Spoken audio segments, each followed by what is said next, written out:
I'm probably going to struggle today. I am extremely tired and my eyes are barely open, so we are going to suffer.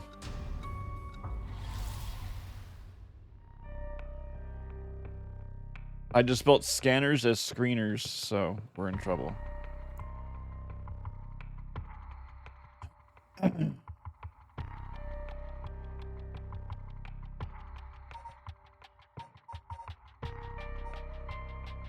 So we're gonna do Haruei, and then we're going to go back down to Yako. Haruei Shigima. When the son of Haruei Shigima was kidnapped and botched investigation by the police resulted in the child's murder. A year later, Haruei has hired a private investigator to help resolve the unsettled case. Late at night, while speaking to the detective at her home, something strange suddenly appears. I will do my best, but... Oh, we're just getting our fucking curse right away. We're not wasting time on Haruei. You've acquired the power of the cursed stone, the Haunting Clappers. You can use it to kill those with a fire or fire-starting device on their person. Aha.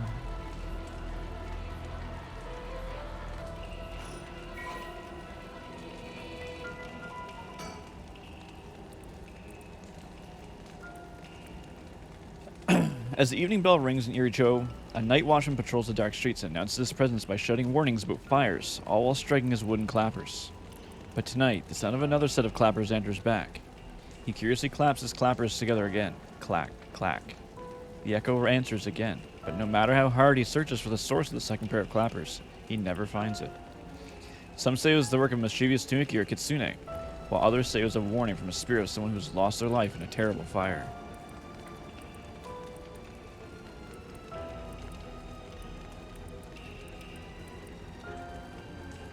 Neat.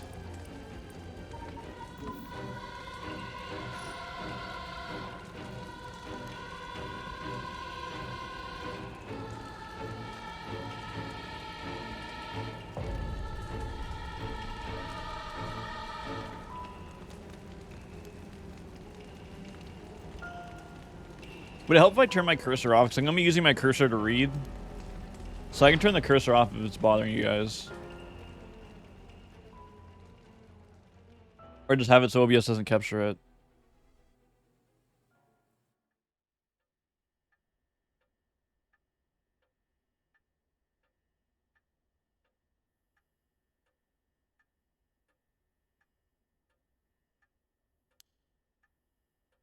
It doesn't bother you? Okay, good.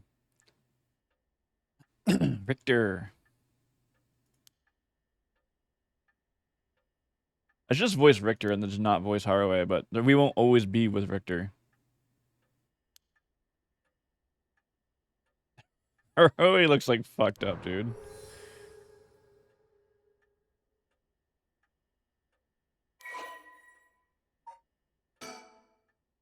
Haruei Shigima. Haruei is a housewife who resides in a manor near the Shumoku Bridge. Her 11-year-old son, Shuichi, was kidnapped and murdered about a year ago. The death was the result of a mistake on the part of a detective assigned to the case. A mistake which enraged the kidnapper and had him cut off all contact with the police, leaving no room for negotiation. The incident was covered up, and Shuichi's killer remains at large, leading the aggravated Haruei to call upon the services of a private investigator, Richter Kai, to uncover the truth. The Shikima family came from a line of samurai who built their residence in the Hojo during the Edo period. They assumed important positions in the police force following the Meiji Revolution, thereby protecting their family and oh my god, I need someone to read for me today. Protecting their family's elevated status. Even today, many in the Shigima line work. Oh my god, help me. I can do this. We just need the monster to kick in. Even today, many in the Shigima line work as police bureaucrats and senators, senior police officers. Senators? Hold on, I need a drink.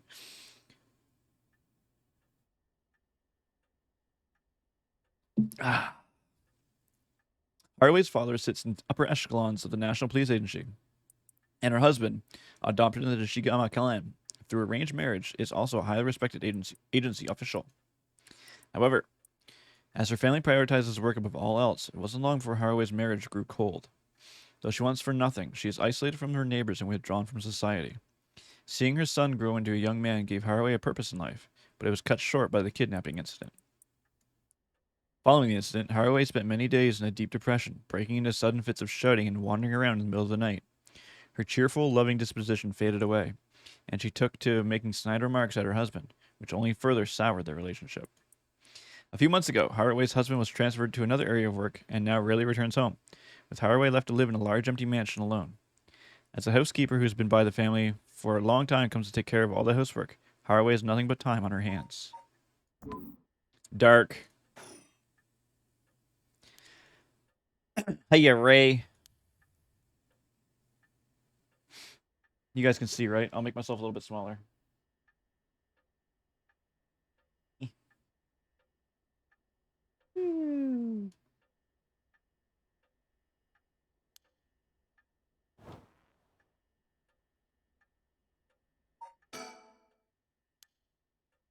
My heart's still racing. This is it, my chance, at long last. An old hanging scroll. I don't know who painted it. It's been hanging here since before I was born. Arrangement of flowers. We bring in someone to do it. I don't even know what the flowers are called. A stereo unit separates speakers designed for home use. My husband insisted on buying one, even though he isn't one to listen to music often. Huh? You're rooting for the mom so far? She definitely has the hardest story, or hardest hitting story so far. Just a silly sticker my son got from somewhere or other. He put it up just before, well, you know what happened? I just can't bring myself to take it down. Hencho? I hate it so much. I hate it so much. Ray, do you want to read Haraway for me? do you want to join Cowell and read Haraway's lines? Because I can't.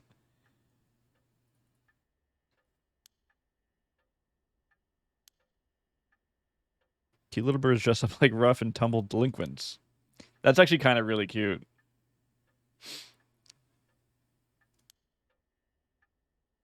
Nobody knows who made them. They just started showing up around town. Soon enough, they won everyone's hearts. Huh. The story goes that they're made by some anonymous artist who covertly leaves them behind in specific locations. No one knows when or where they'll show up next. They're basically an urban legend of shorts. I think the one will turn up here of all places. This is a good sign. I'm sure of it. Oh, well, that's nice. That's nice, honey. These popular bird mascot stickers seem to pop up everywhere. Nobody knows the legendary artist. No one knows who the legendary artist is behind these quirky birds. But they quickly became popular for their surreal yet oddly cute designs. Be in the right place at the right time in Honjo, and you may be able to find all 20 of them scattered around. Legend has it, collecting them all will bring good luck.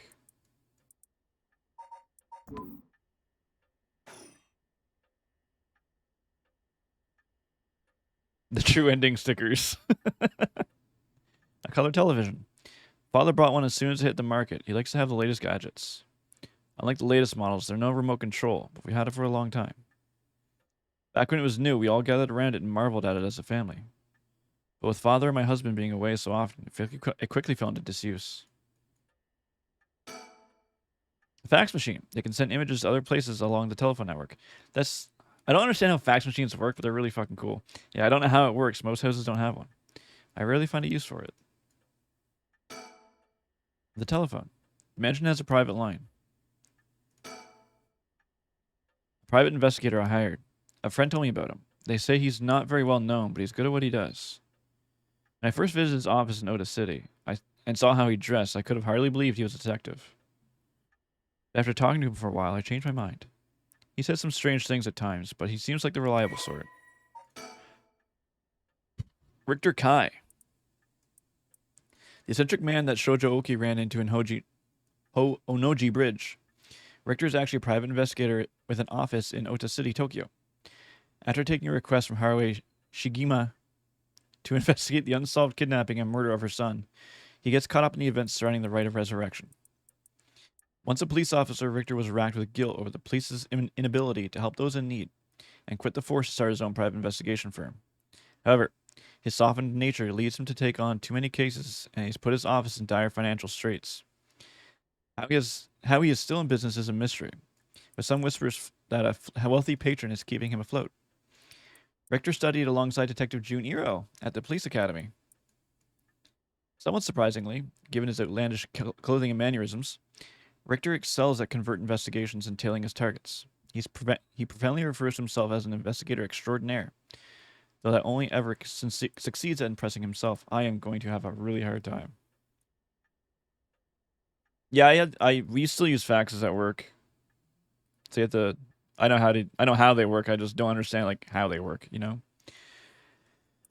Victor's biggest source of happiness is nuzzling his pet female albino parakeet, Aristine, which he keeps in his office. He also enjoys collecting mockingbird stickers, a popular line of merchandise featuring birds inexplicably dressed as delinquents, and can be sighted frequently searching around town for them.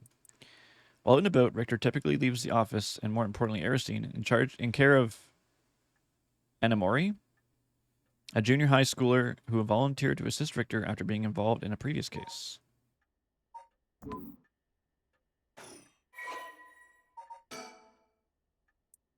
Oh, this is his agency? Azure Hiron Agency. Richter Kai's private investigation firm in Kamada, Ota City.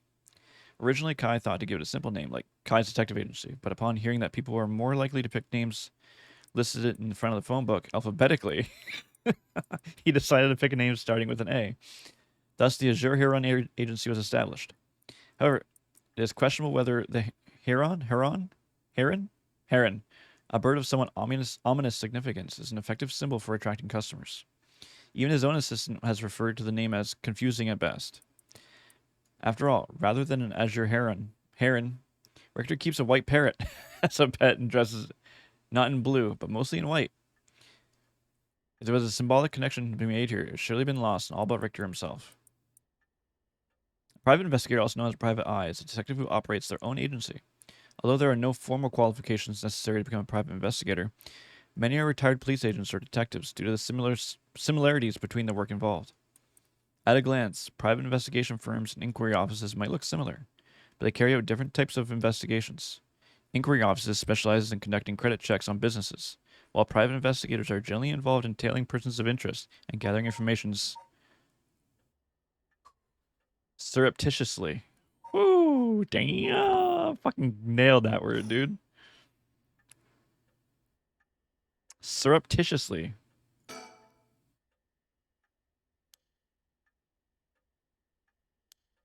Sheesh!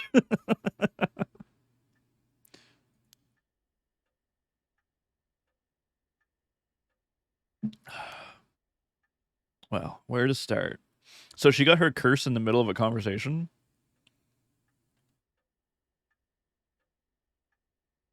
Oh, let me put this up too, because I am working. Boop.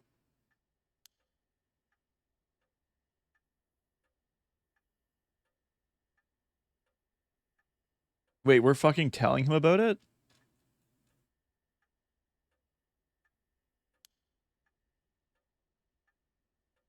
Wow. I can't believe we just told him.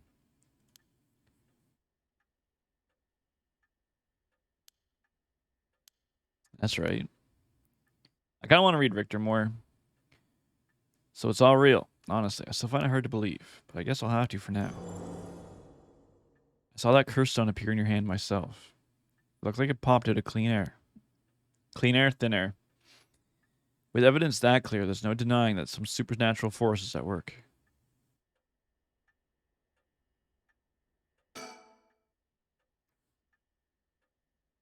I just feel bad voicing female characters.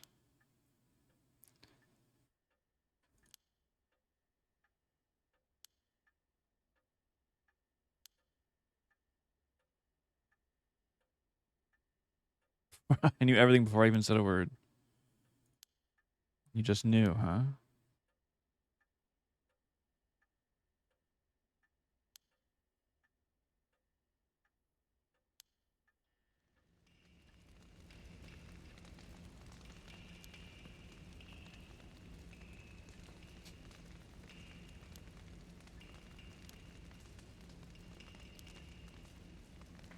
Damn, Haraway. Jesus.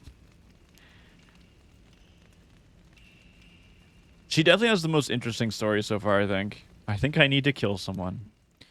Anyone will do, just as long as they're carrying fire.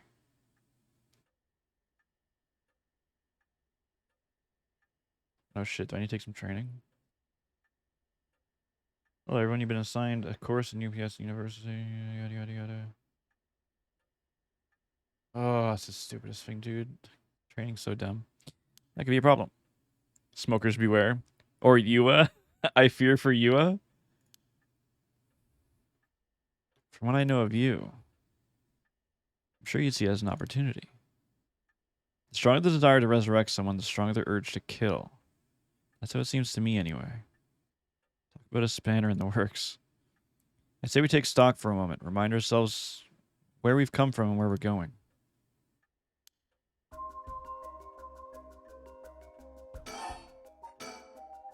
That's what you hired me for, ma'am. To look into your son's kidnapping last year. To uncover the truth behind the abduction and murder of Shuichi Shigeyama. That's what I'm here about today. In fact, kind of you to let me drop by so late, by the way. I've been turning over every last stone. I've come up with a grand total of 1 lead.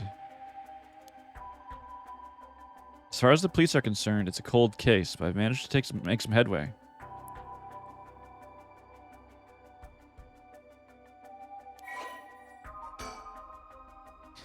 The Shigeyama kidnapping overview. A kidnapping and murder of a case that took place in Honjo, Sumida, around 1 year ago. Haruo Shigama's son, Shuichi, age 11, was kidnapped on his way home from school, with a ransom being demanded that same evening. Initially, the kidnapping was thought as a simple extortion scheme. When it came to light that the Shigama family was closely tied to the police and Shuichi was in fact the grandson of the senior official, it was quickly assumed that the perpetrator was acting upon a grudge against the police force. The kidnapping was treated as a direct attack against the good name of the police, and a large-scale investigation was launched that used the best equipment available to trace phone calls. This made it all the more embarrassing when they were unable to catch the culprit, losing the public's confidence. The culprit quickly grew cocky, relentlessly mocking the police force. After 3 days of failure after failure, Haruo reached a breaking point. Spurred by concern for her son, she resolved to hand over the ransom money as fast as possible. But her husband and father, who held the prestige of the police in high regard, refused, saying they would not let the criminal win by giving in to their demands. The increasingly frantic detective assigned to the case lost his temper when the criminal called to give him an ultimatum, causing the culprit to never make contact again. Another week passed, and Shuichi's body was found floating in the Shimada River. Shuichi's death could be largely ascribed to the police's incompetence. This was ultimately covered up with the stringent media embargoes. Whew. The investigation was never closed, but the case is long gone cold. Should kill her husband and dad first. We might. Shuichi Shigemata. The only son of Haruo Shigemata. He was kidnapped and murdered 1 year ago. His body was discovered floating in the Sumida River. Shuichi was a conscientious, brave young boy who was determined to protect his mother, Haruo, amid his father's frequent absences. He dreamed of becoming a police officer and displayed diligence and an impressive sense of responsibility from a young age, likely due to being raised in an extremely strict environment. Born in the early 70s, he spent his days immersed in various activities and studies, including playing piano, learning the abacus, taking English lessons, and training in kendo. Shuichi's tendency to put others people's needs over his own meant he died without ever telling his classmates how much he longed for them to all go out on a hunt for mockingbird stickers.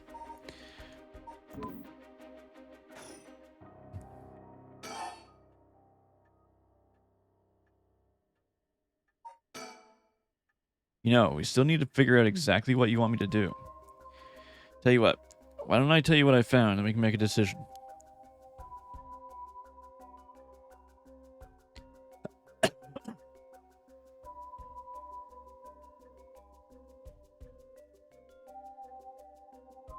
Truth.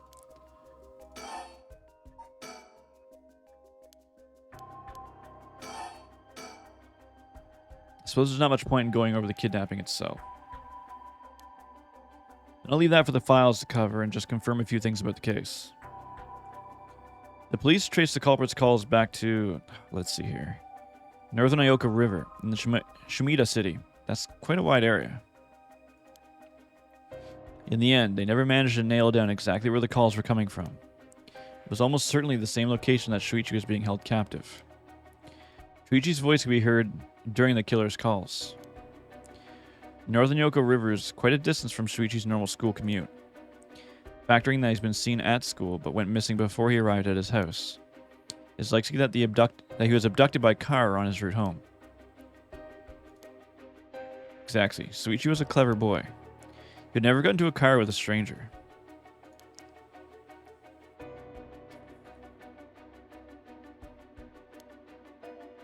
It's possible they forced him into the car. The only issue is, there weren't any witnesses to the kidnapping. You can't bundle someone into a car with that many students around and not be noticed. But nobody came forward to say they saw anything suspicious. So, did they target him at some other time, or somewhere away from his usual route? Both those ideas seem a little far-fetched. Which raises the question, how'd the kidnapper pull it off?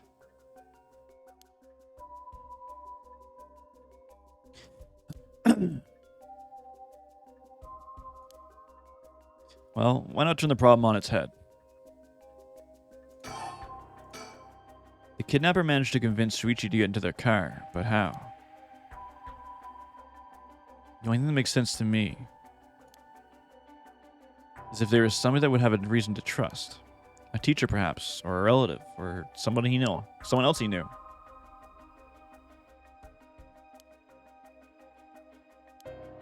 They did, huh? No one throws numbers at problems like the cops. What if it wasn't someone he knew? Or rather, what if the culprits disguised themselves as a police officer? That would explain why he didn't find them suspicious. The Shigima family has close ties to the police after all. He would have had a reason to trust them. Well, there's a problem with that theory. You'd be surprised how much police officers stand out. That's sort of the point, after all. They're meant to be visible deterrent against crime.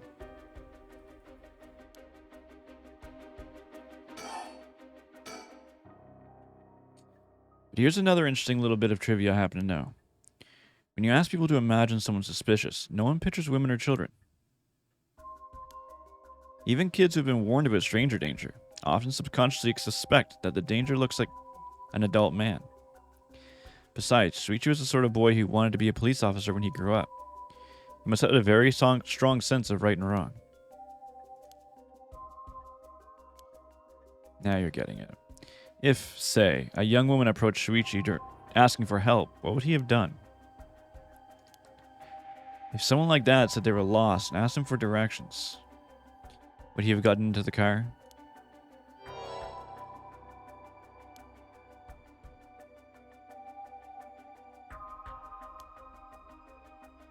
You could certainly argue that kind of attitude is outdated nowadays. But if Shuichi believed it, then we might have something here.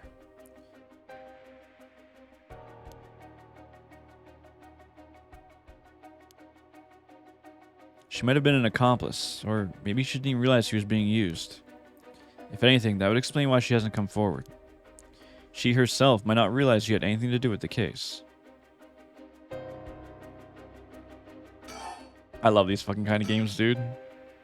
So the question is, did anyone see Shuichi speaking with a young woman on the day of his disappearance? See, what I said about people's biases, that goes for witnesses too. And I figured that maybe, if I started asking new questions, I might get some new answers. So my days asking around Shuichi's school route, seeing if anyone had seen something. And one man thought he had.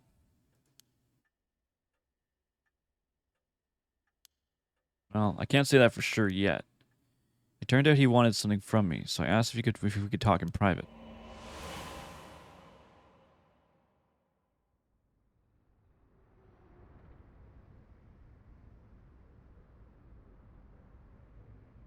Alright, this should do it.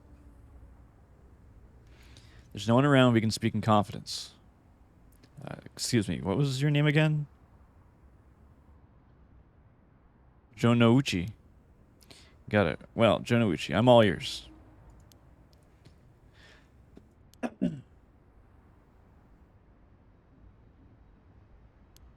Of course. What else do I look like?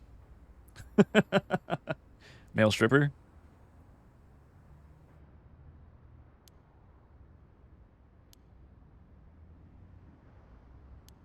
Hmm.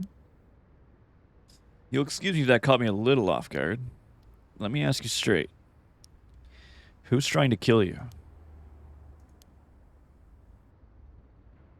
Michio. But she isn't that the girl who killed like jumped off the building? Interesting. Schoolgirl, eh? Sounds like you've been naughty.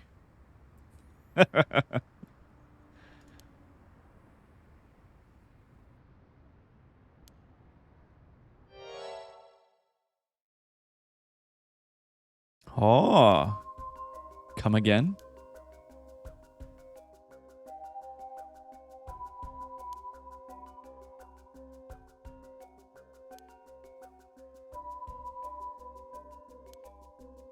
That's true. You've been sitting on some valuable information.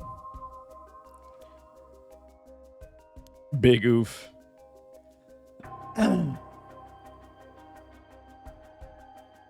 Big oof. We'll be here when you get back. Take your time. Why didn't you tell anybody? If you can't explain that, I don't have any reason to believe you.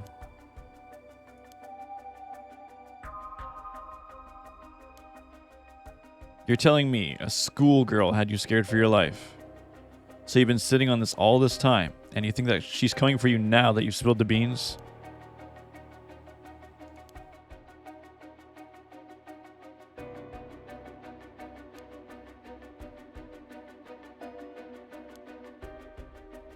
Well, you seem to believe what you're saying, but it doesn't add up. How could a schoolgirl have a fully grown man so terrified? Curse you? I'm sorry, but you're losing me here.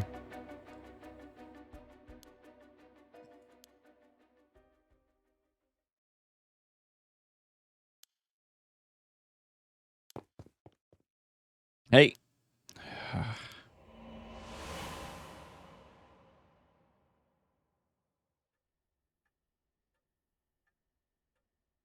And that's about the long and the short of it.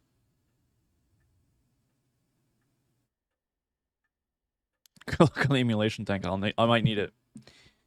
At the time, I thought his mention of Curse's talk was just crazy, but I'm starting to see that there might have been something more to it.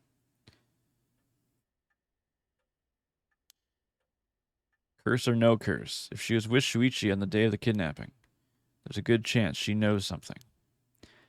On top of that, I did some digging on the man I spoke to. His full name is Kohei Jonoichi. He's a teacher at Komogata High School here in Shimida. It's one of his students. I think that's very likely.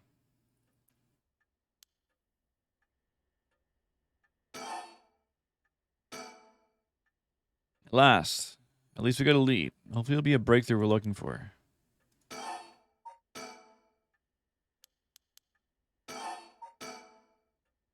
The Rite of Resurrection, huh?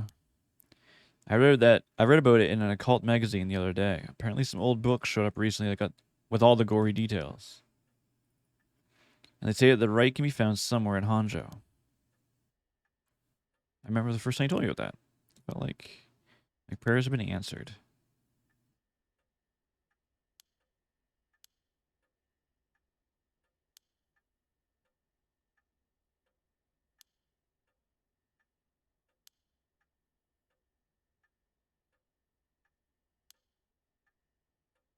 You can't blame yourself, ma'am. It was the culprit's fault, not yours. Though I know it won't help any. Grief is funny like that. I'm guessing that's why you're after the rite? Guess I didn't need to ask. It's written all over your face. I can tell how much he meant to you. But, and this is a big but, if this rite is the real deal, using it will mean killing someone, stealing their soul. A problem? If it comes to that, I'm afraid I'll have to stop you.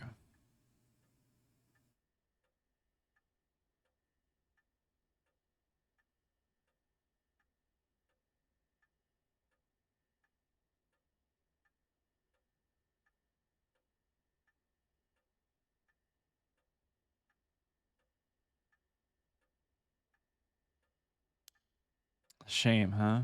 That's all?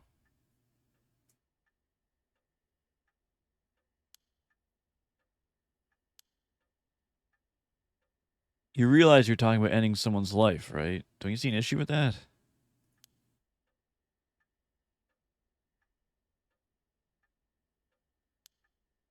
Is that so? Or that's so, is it? Dear, oh dear, what have I gotten myself into?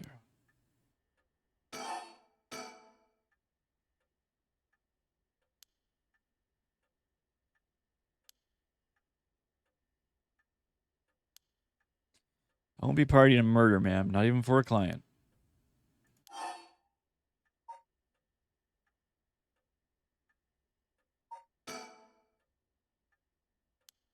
Sorry, ma'am. Not everyone has a price. I've got my policies and I stick to them. Let me say, though, it's not like I don't get what you're going through. As long as you're not killing anyone with your own hands, maybe I can help you out. Well, I was stealing someone else's curse stone after they filled it with soul dredges. That's all you're after, then I could lend you my services guilt-free.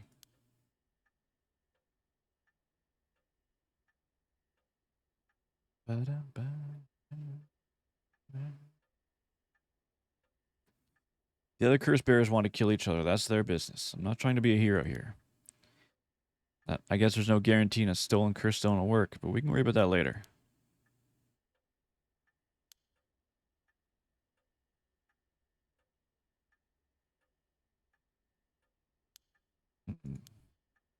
That would void our contract, ma'am. Just warning you now.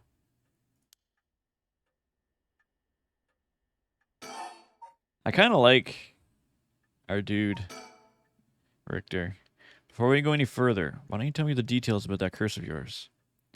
Haunting clappers, was it? That's one of the 7 mysteries of Hanjo, if I remember correctly.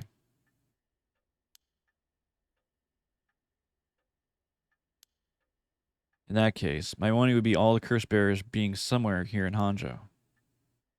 Our first move should be to narrow them down. Some of them are bound to try and come for you first. You will need to be ready. The curses make their biggest the curses make their bearers more willing to kill. So an attack could come from anywhere.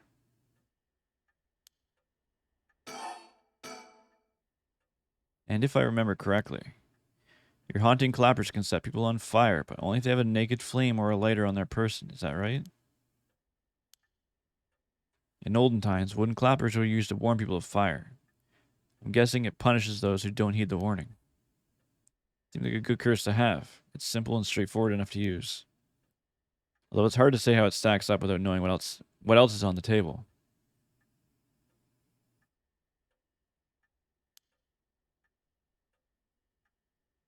Terra can't do much to throw it off and has a nice long activation window.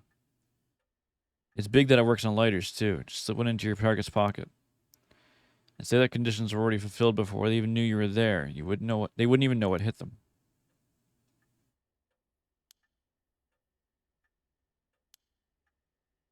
Threats could work, although without any proof, it'll come down to how convincing you can be. If only you could use that curse, then back out at the last second.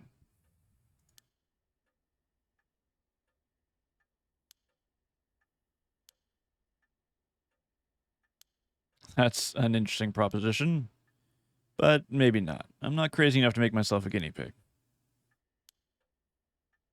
You're an odd one, ma'am, if you don't mind me saying. I don't think it's just the curse.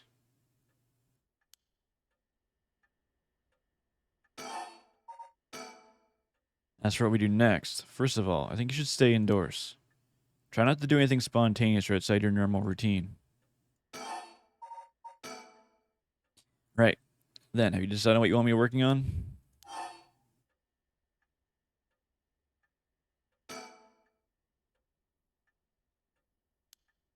Your wish is my command, ma'am. I'll focus all my efforts into looking for the kidnapping.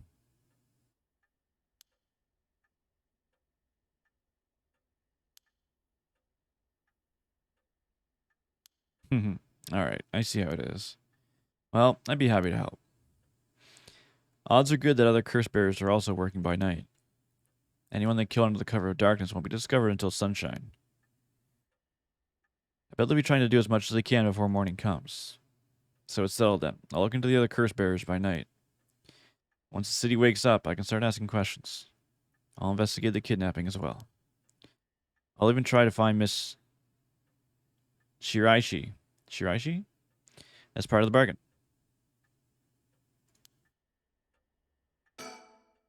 Now then. I should get to work. There's only so much time before sunrise. I'll call you if I find anything new. You should stay here and keep a lookout.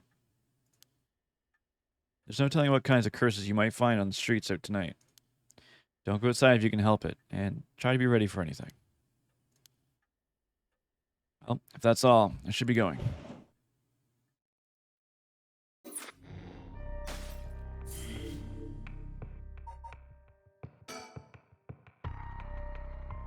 The information they gained from the spirit board suggests that Miyocho's death was not a suicide. When they continue to press the spirit board for the location of the rite of resurrection, a curse echo suddenly appears.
Holy fuck, okay.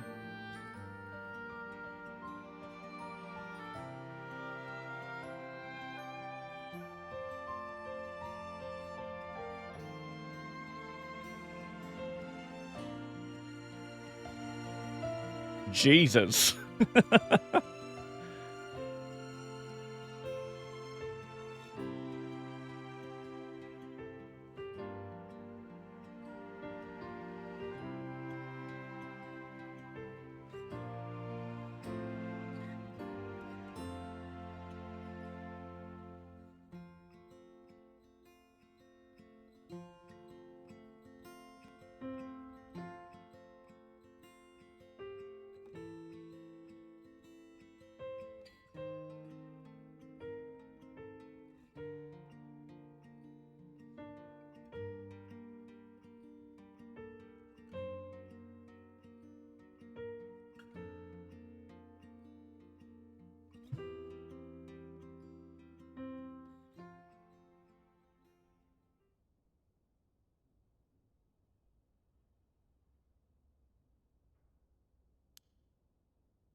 Thanks, Mio. But thanks, Mio. Was I acting that strangely?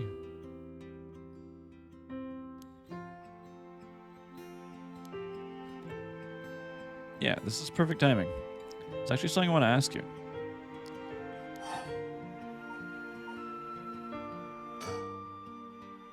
You know about the spirit board thing that everyone's been doing? Where you summon a spirit and ask whatever you want, or answer whatever you want? I want to try it out. There's something I want to know. I mean, you seem like the type to know about this kind of stuff. Mio's kind of cute. Yeah, you look like you're really into that occult stuff. You know, you got that kind of gloomy look. But you know how to do it, right?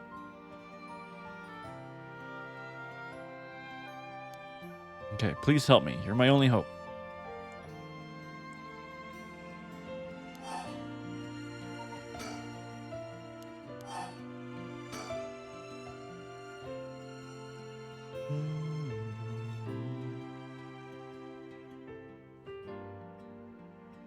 Hey, Mio.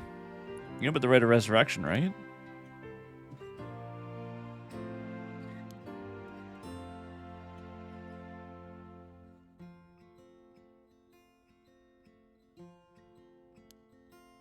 I hate that people do this. Do you believe it's real?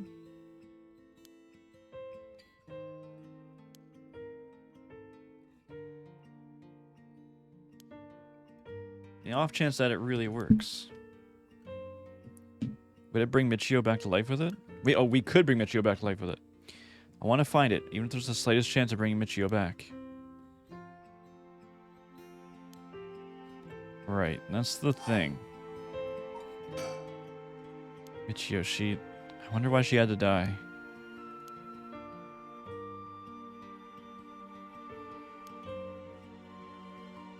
Hold on one sec.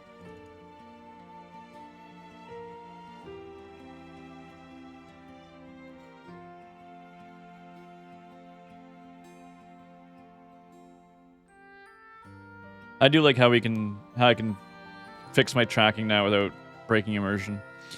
Michio was so happy and always looked on the bright side of things. She loved coming to school. Now she was going through some hard times, but for her to kill herself?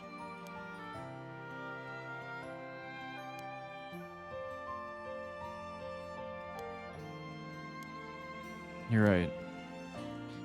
That's why everyone was so willing to accept that she committed suicide. They acted like they cared, but all they did was gossip about it. They put together little pieces of information and spread rumors like it's the truth. Isn't that terrible?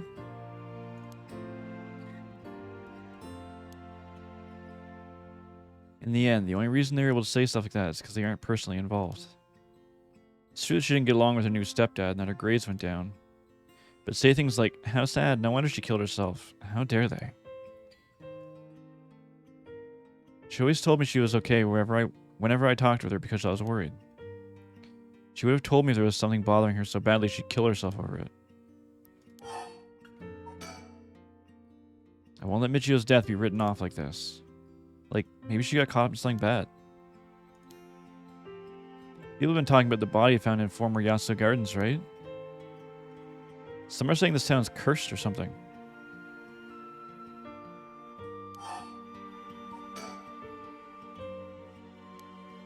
Yeah, I want to know the truth behind Michio's death. And where the rite of resurrection's hidden.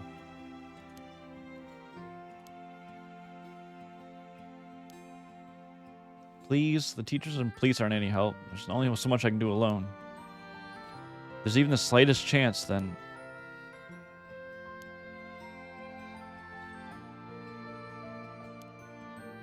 Thank you, Mio.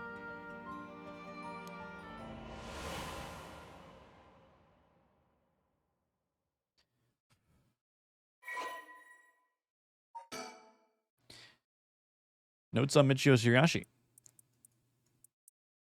thought we already read this, didn't we? Oh, no, we read the police officer's death. Body discovered 1 week ago. Died from full-body blunt force trauma in the alley off of South Warigesu Street. Believed to have fallen from the roof of a nearby apartment complex. The deceased's parents had recently remarried, and the rumors among the students suggest physical abuse by her stepfather may constitute motive for suicide.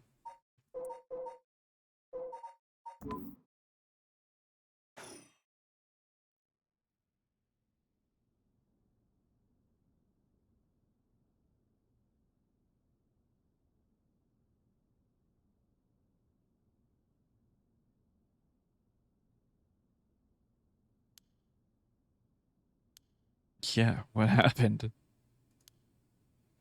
Let's see. We used the spirit board, and I suddenly heard something like this weird voice.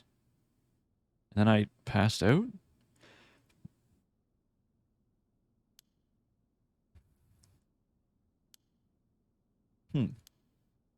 Is everything okay with the spirit? You didn't say goodbye to the board? You're starting a curse hunt?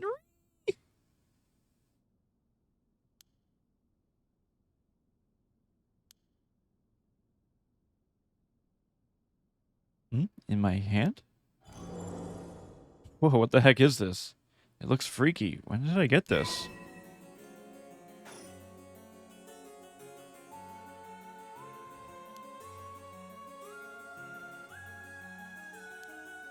What? That's so scary.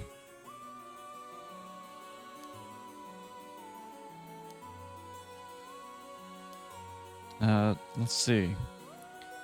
Felt like I was at the bottom of a dark place, and then this voice felt like it was echoing in my mind.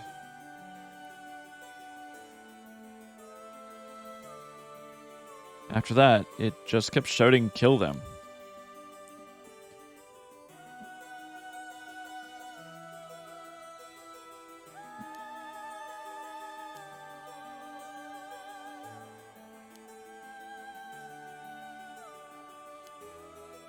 What? You mean this is a real curse? I know I said I wanted to use the rite of resurrection to bring Michio back, but why? Why me? It makes no sense.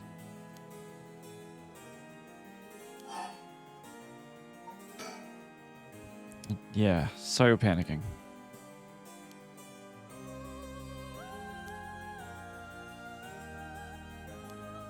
Hmm?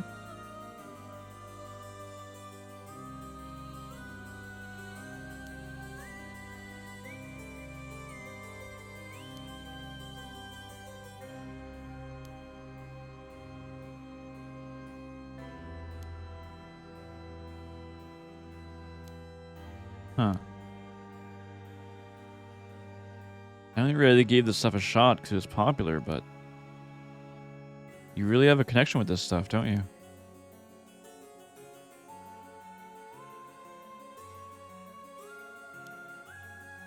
Hey, Mio, what do I do? Where do I start? Am I cursed? Am I gonna die?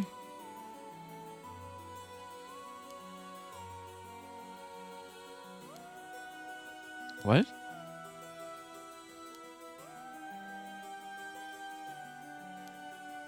Thanks. I was the one who dragged you along to do the spirit board.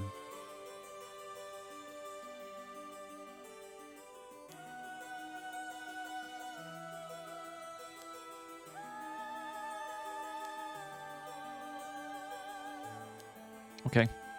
Okay.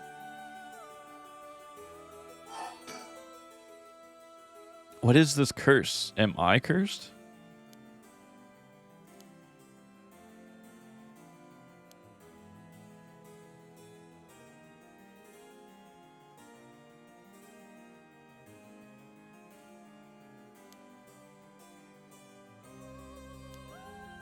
The power to use a curse.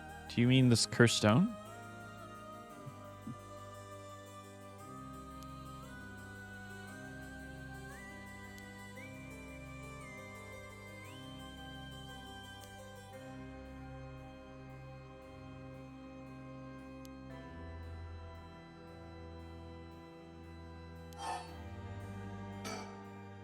So, someone like me with no knowledge could curse someone?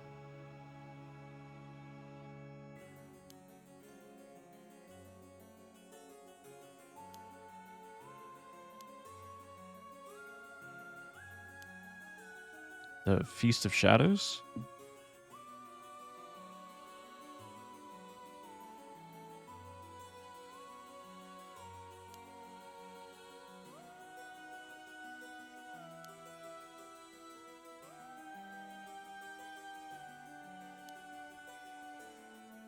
Three to 4 kilometers. That's big enough to cover all of Shimida City.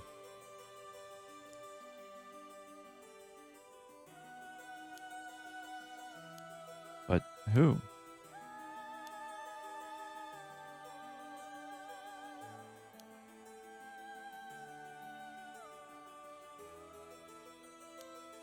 I see. The Feast of Shadows. A technique that allows one to create a field that temporarily boosts spiritual energy. In addition to amplifying the spiritual power of a particular area, it can also be used to amplify the strength of grudges and desires tied to the area. The effectiveness of Feast of Shadows is dependent on the abilities of the user, but it's possible to limit the scope and range of the spell to such a degree that one could use it to amplify the power of even those not naturally gifted with a spirit sense.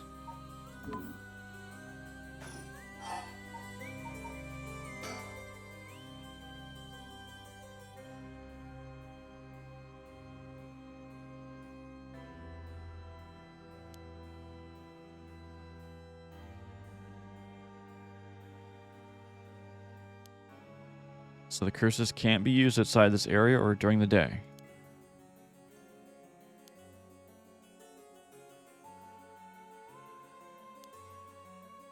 Conditions? I mean, like, how my curse echo needs someone to listen to the sound it makes for 30 seconds? To be honest, I don't really understand it. Like, how do I even summon the curse echo or make the sound? Do I just, like, will it? Do you mind if I try it?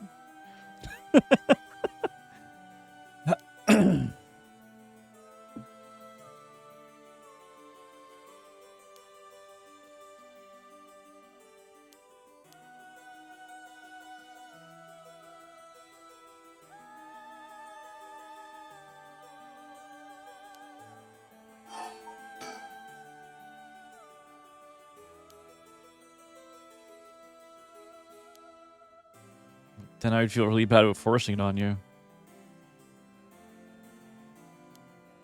Really? Why?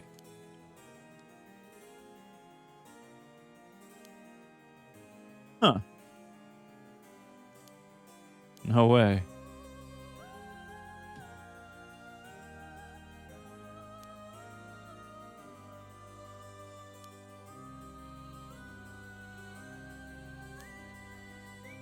Really? This little thing?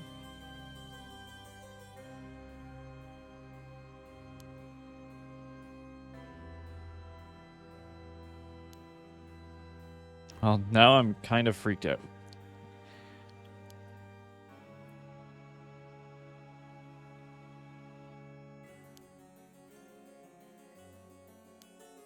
Oh, okay.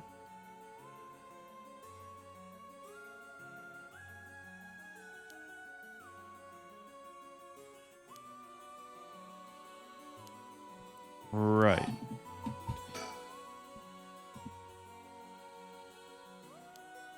Yeah, that's from the 7 Mysteries of Hanzhou, right? Our school is said to be connected with a story with the same name of one of the mysteries.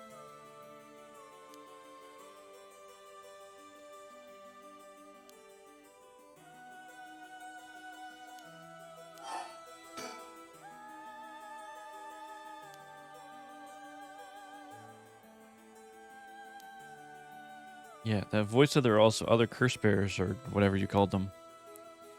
Not only that, apparently you can get a lot of soul dredges by killing a curse bearer.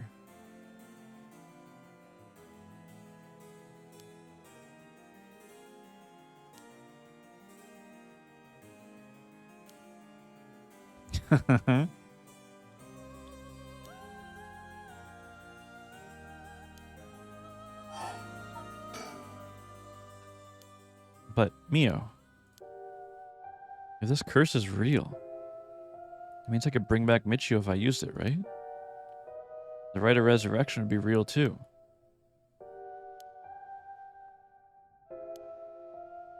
But it feels like it's not the time to worry about that kind of stuff. Michio died in an accident, and I'm sure she didn't want to die. What's the point of putting a little curse on a complete stranger? Sort of feel like it wouldn't be a big deal.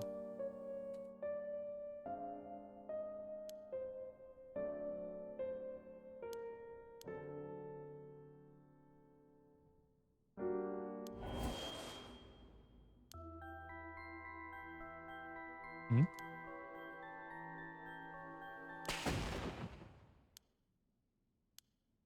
Sorry, but it's like I just suddenly didn't want you to touch it.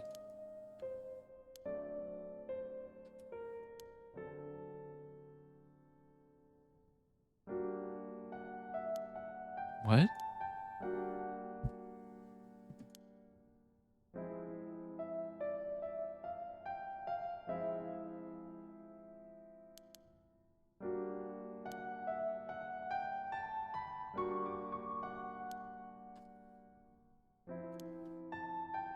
But Michio could...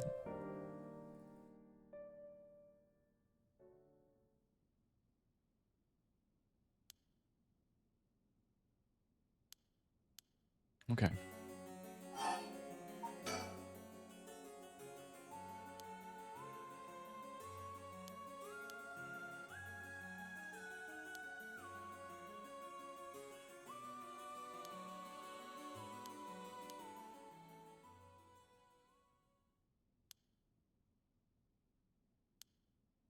Right.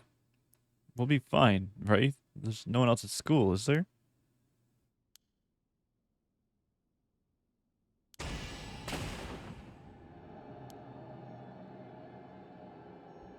What? Why'd the lights go out? Mio, are you okay? Oh, shit. Hello, Mio? She's not here. What's happening? Where are you?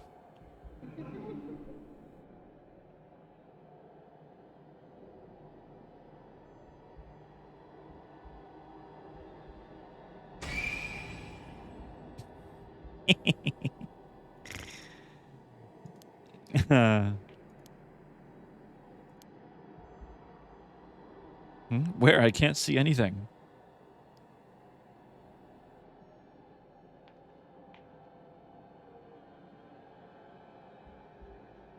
Oh. It's pitch black. I have no idea which way I'm facing. There you are, Mio. Right.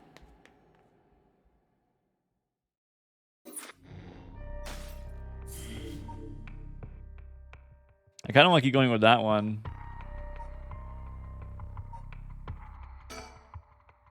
After Yakko acquires the curse of the Fool's Procession, Mio tries to persuade her to give up on going after the Rite of Resurrection. The effects of the curse echoes are already appearing at the school. So the two hurry to get out of the classroom. I turned the brightness, that'd be kind of funny. Also, hey, Yapala, I thought you were working tonight. Oh, you took an early shift, didn't you?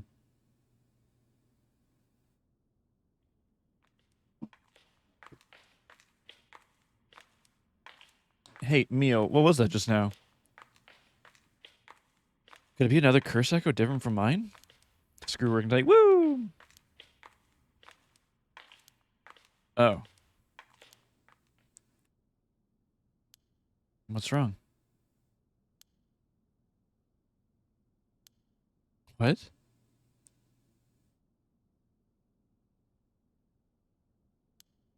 Well. Oh.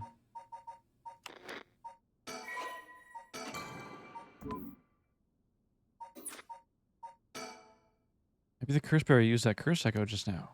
If I can see who it is, am I able to decide what to do later?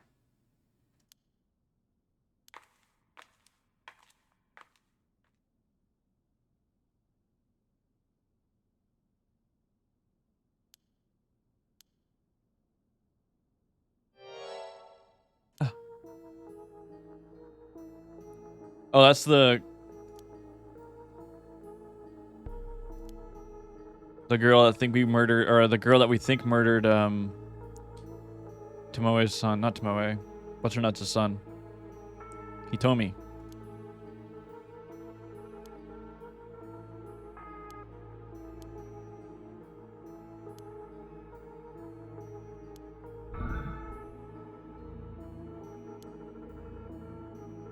No. No. Mia wouldn't forgive us.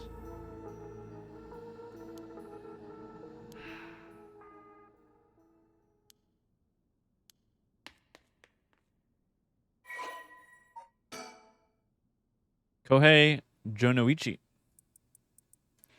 Kohei is an English teacher and homeroom teacher for the class 2C at Komadaga High School.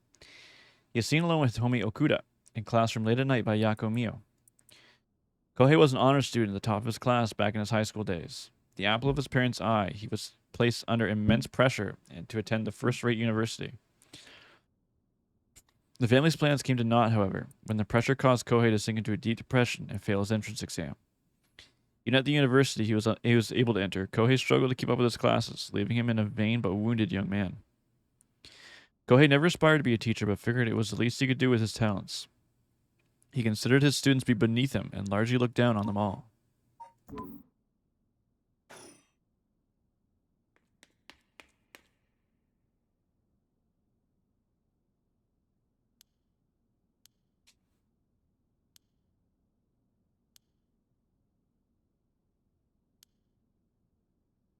Thanks for stopping me. It's like this uncontrollable rage suddenly welled up inside of me. What's gotten into me? I can barely remember what happened. I'm really sorry.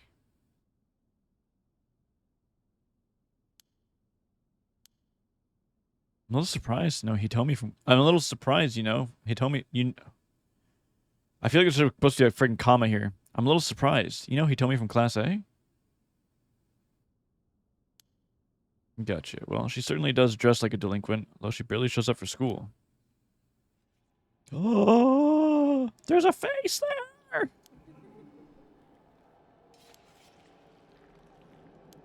Hmm?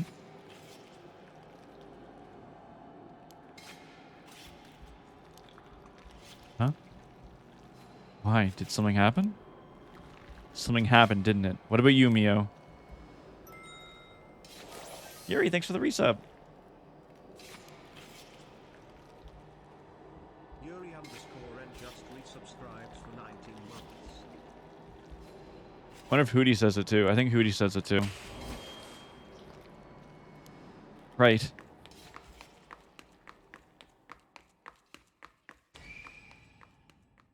Apparently I didn't unsub. Got ya.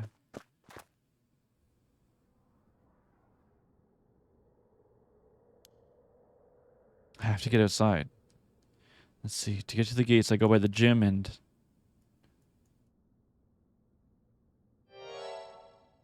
Oh.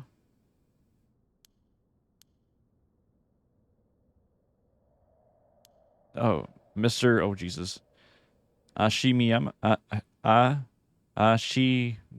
Ashimiya.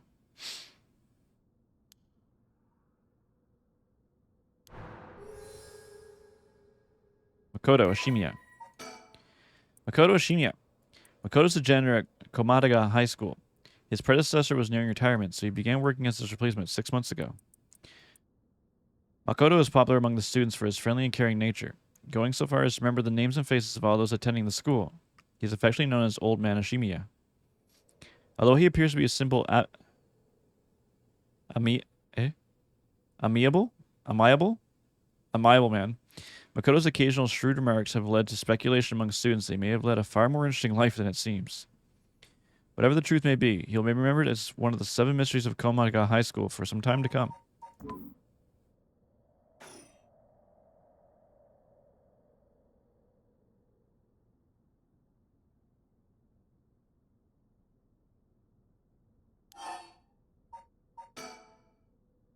Sorry, I forgot something back in the classroom.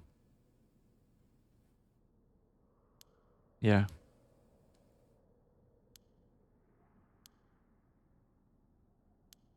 Oh. Huh? Well, this is what I forgot. I got it from my grandpa. It's really important to me.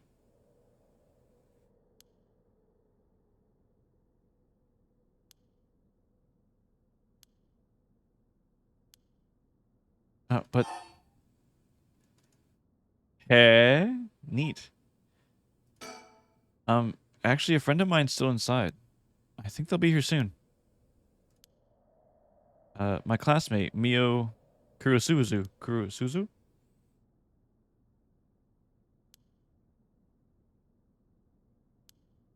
No, I was the one who dragged her here.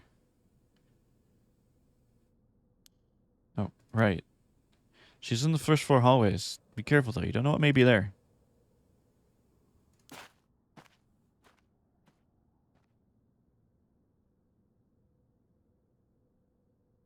Rip Mio.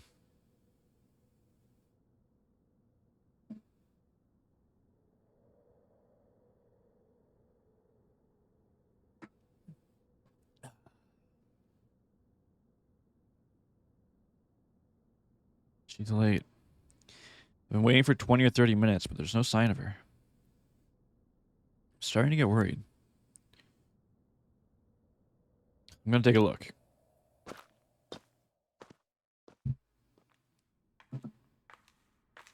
Mio, are you there? She's dead as shit.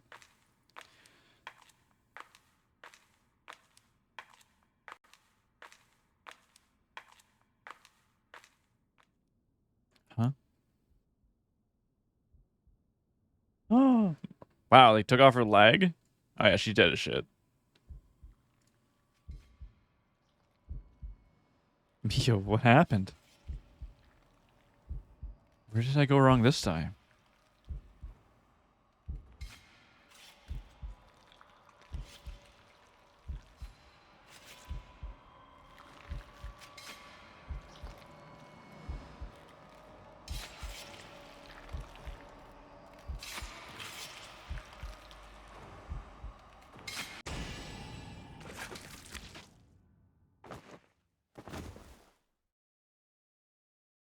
Rip us. We die too.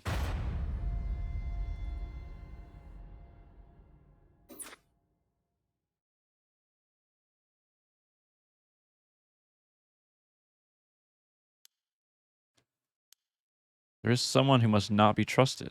Once you have an idea of who it is, be sure to come back. I'm sure you'll see what you need to do differently. This is a difficult judgment for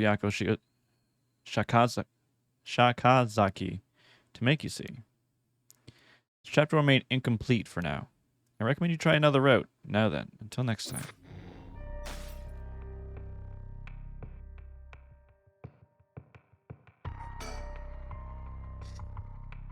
Despite having obtained the curse of the haunting clappers, Shaoge Shigima is determined to use the rite of resurrection by stealing the remaining curse stones. She instructs her private investigator Richter to find the other curse bearers.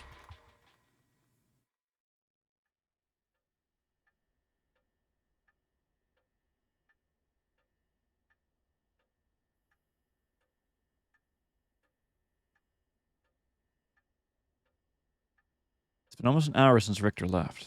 He promised he'd call if anything happened, but he hasn't. So all I can do is wait and wait.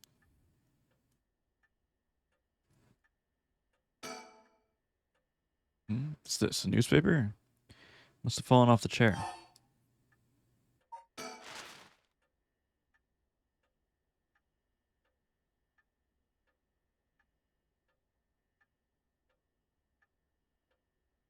Oops. Shoot. It's a newspaper. I only leave them here for the guests. I hardly ever read them myself. I don't think I've taken time to go over one in years, in fact. Well, it's not like I have anything better to do.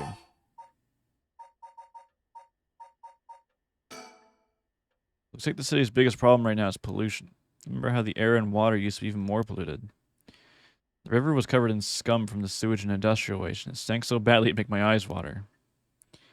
Eventually, people started getting sick, and it couldn't be ignored anymore. Fortunately, it's gotten better since then. Although the air around the industrial district is still filthy with gas and smog.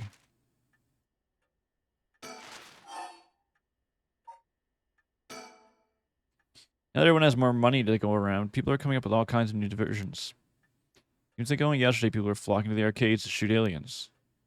But now they have these enormous theme parks and gaming machines that plug straight into our televisions. Everyone's talking about superhero series, foreign films, and movies based on the latest bestsellers. Back in my day, fusion rock and folk music were all the rage. But now it's all about city pop and idols. I find it hard to care about that kind of sort of thing anymore.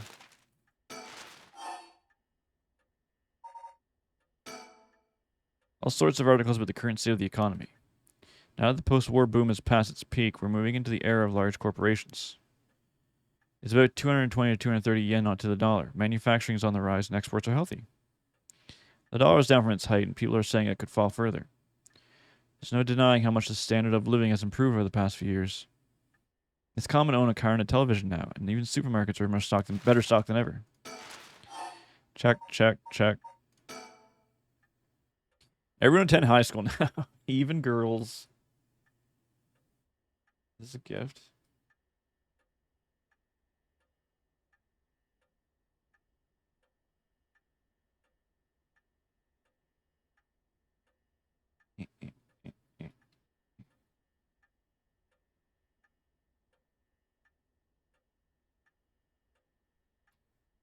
Universal education policy, they call it. The country's gotten rich enough that every child can go to school. Education is the backbone of modern society. If you want to work for a good company, you have to get into a good university.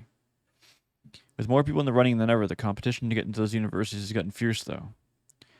The new generation is rebelling. Schoolyard violence and delinquency is on the rise. My boy was too sensible to get mixed up in any of that. I don't want to read anymore. It only reminds me of him. I don't watch much television. Feels as if all the information in the world gets passed to that little black box. The father stopped them from reporting on the kidnapping back when it happened. I was glad about that. Less fuss. Now that the comedy boom is over, all the comedians are flocking to other genres. The occult seems to really be popular at the moment. Look at all these paranormal specials.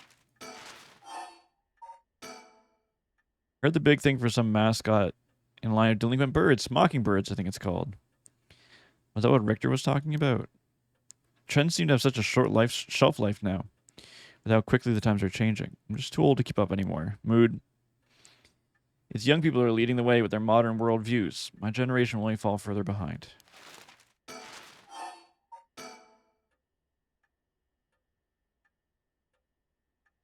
Although everyone flocking to the city, land prices are skyrocketing. Nowadays, most people can only dream of home ownership. The city centers mean nothing but apartments before long. Not exactly a businesswoman, so all this feels like another world to me. There's one thing Honjo will never wants. If there's one thing Honjo never wants for, it's horrific crimes. They just found a police officer dead in a local park just the other day. A lot of my family are in the police. It wasn't anyone I knew. I don't read the news anymore, not since last year. It brings back bad memories. Suicide at local high school? Oh, I remember that. A schoolgirl jumped off the roof about a week ago. She was bullied, I think. Or maybe it was something about exam pressure? What? But, no, this can't be right. Her name. Michio Shiriashi from Komadaga High School? It can't be.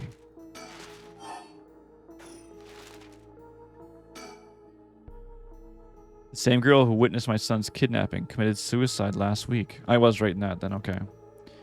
But that means Mr. Junichi was terrified of someone who already died? Is that what he meant by a curse? I can't work this out on my own. Maybe Richter will know. How many call? I haven't left it off the hook, have I? I'm waiting for Richter to contact me, but he hasn't. I made sure the receiver's on the hook. It'll ring as soon as he calls. Blah! That must be him.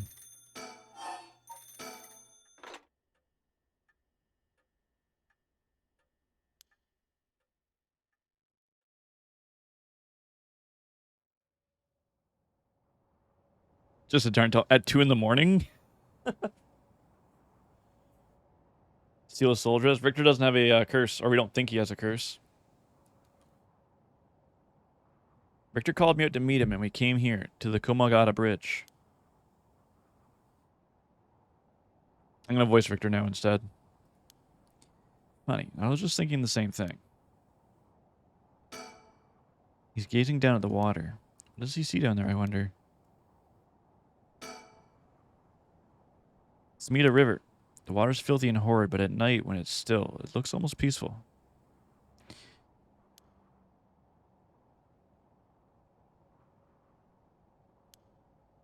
I couldn't say.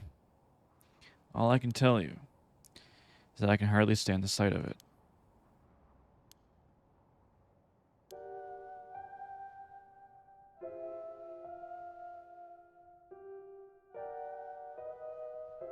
This is where they found him after he went missing. All alone, floating in that horrible water. All I can think is how scared he must have been, How cold he must have been. What did he ever do to deserve something so awful? I've come here every day since then.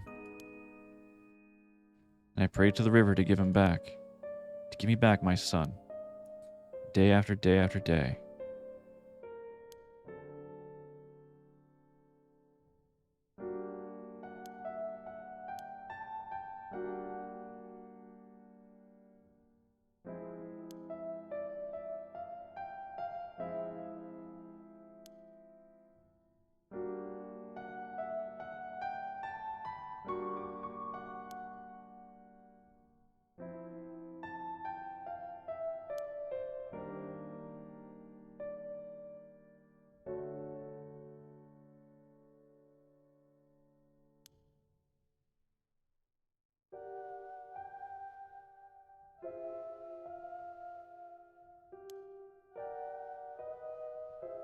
Weren't those to prevent flooding? That's what I was told.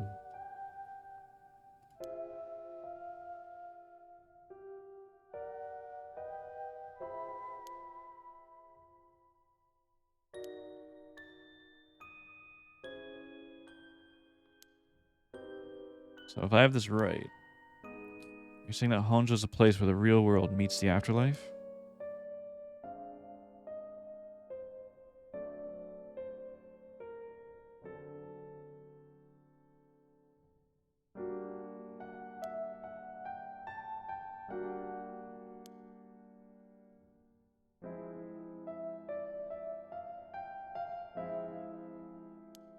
And I might as well just turn my model off. I can't keep my eyes open, apparently.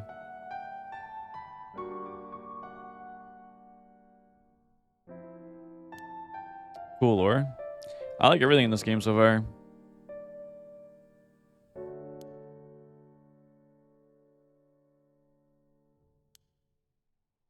It's supposed to make me feel better?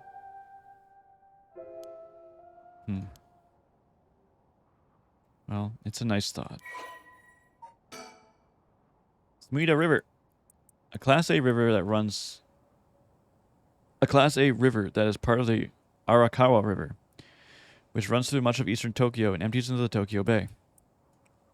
During the Edo period, Sumida's riverbanks played a key role for the transportation of lumber used for construction. In addition to its logistical importance, it was also a place for common folk to gather and enjoy activities such as seasonal flower viewing or river bathing, and there exist many woodblock prints depicting such activities. The area became plagued with sewage issues when the surrounding environs were industrialized in the post-war period. But the situation has improved since. Many unique bridges span the Sumida River, including the Ryogoku and the Azumabashi bridges, which attract a large number of visitors to sightseeing spots. Massive firework displays in the summer are also always sure to draw a crowd. The river has served as a cornerstone for both the city and its people, having both aided in its development and serving as an inspiring backdrop for countless works of art and literature.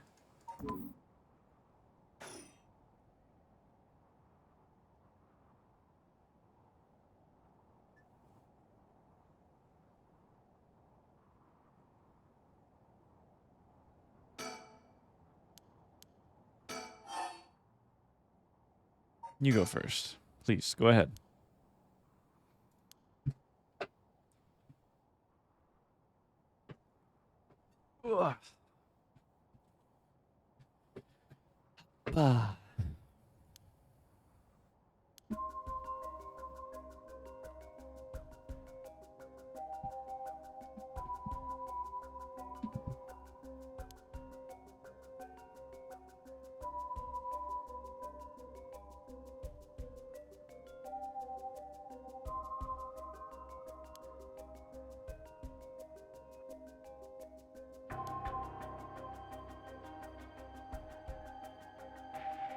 He wasn't, was he? I don't think he was.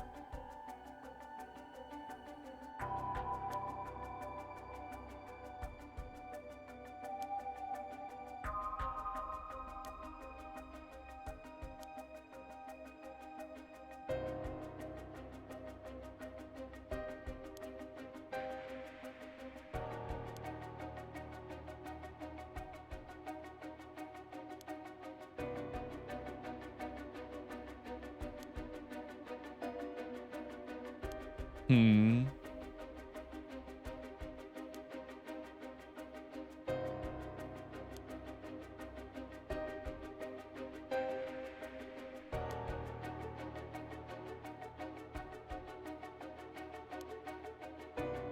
The police are involved.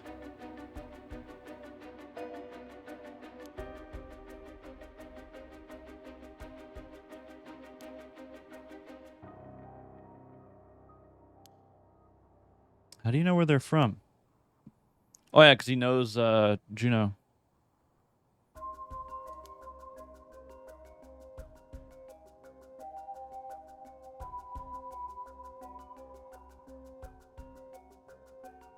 Anyway, that's everyone's caught my eye. You found all of them in so little time? I really did hire the best.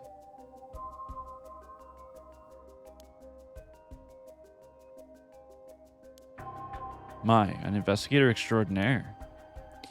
Is that why you can dress like that without drawing attention to yourself?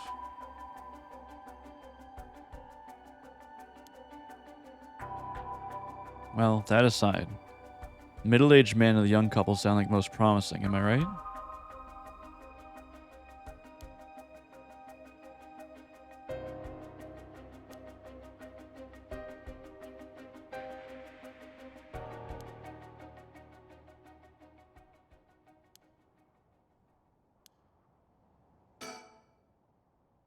There's something I need to tell you.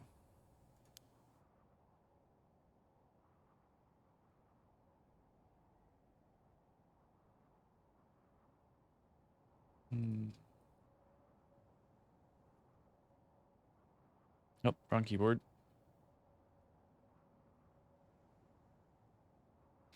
Well, that girl, Michio Shiriashi. The one who was wishing, yep. That's her. Well, she's dead. The student who committed suicide last week, that was her.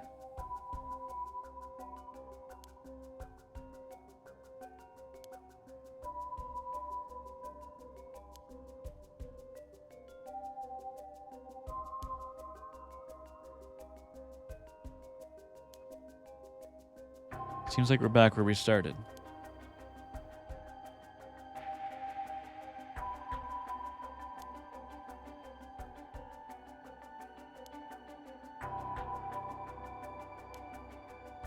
I see.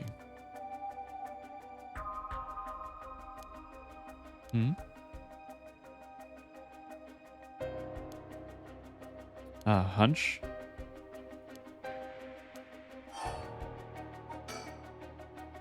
I can't say for certain, but...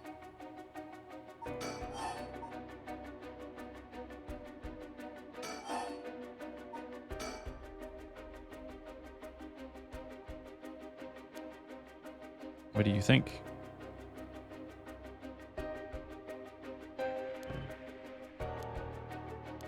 Damn. I'm really not cut out to play detective.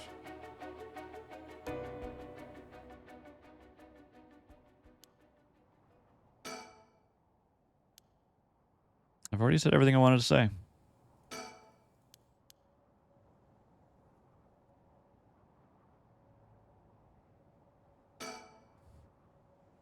Oh, that's right.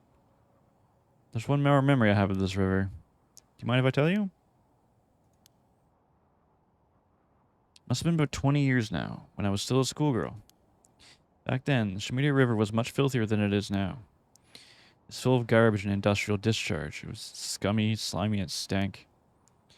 You could look out over the water and just see dead cats, dogs, and pigeons just floating. And one day, among all the filth and garbage, was a piece of my missing classmate's hand. It was almost a miracle when you stopped to think about it. What are the chances that someone would find a part of her that was still recognizable? And although everything but the palm of the hand rot away in the water, the part that was left would have an identifiable scar, and that they could tell it had been a murder from the blade marks on the bone.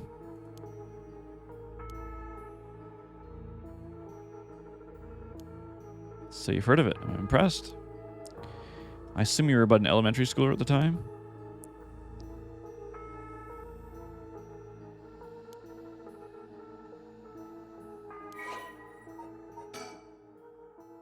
Whoa. Fumichika Nejima. A man who made headlines over 2 decades ago as the perpetrator of brutal killings known as the Nejima murders. Oh, we didn't read Hitomi. Hitomi is a rebellious student in Class 2A at Komagata High School. On rare occasion, when she does show up at school, she skips all of her class and just spends time hanging on the rooftop with her fellow troublemakers. Hitomi is regarded by the teachers as one of the worst offenders among the delinquent students at attending Komagata High School. Hitomi was a fairly ordinary student when she first started school. However, trouble at home in her first year would take a turn for the worst. She began associating with a group of delinquents from other schools, with whom she'd wander around the town at night to avoid returning home. Warnings from the teachers about the dress code and conduct violations have fallen on deaf ears, with Hitomi going on reactionary rampages around school with her friends, breaking windows and disturbing classes. Recently, some of the teachers have taken to using harsher measures and even corporal punishment to correct Hitomi's behavior. This has only served to exacerbate the that's a hard word, animosity between Hitomi and the school. Hitomi is widely regarded as the leader of the troublemakers at Komagata High School, but the title does not mean much to her.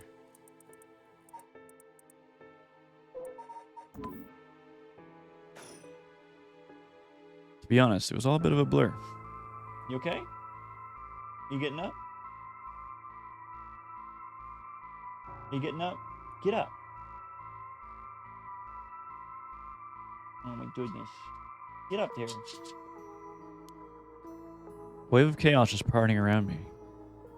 Something like that. They said the rest of her body must have sunk to the bottom of the river. They've combed the riverbed, but they've only ever found pieces. Everything else must have rotted and floated out to sea.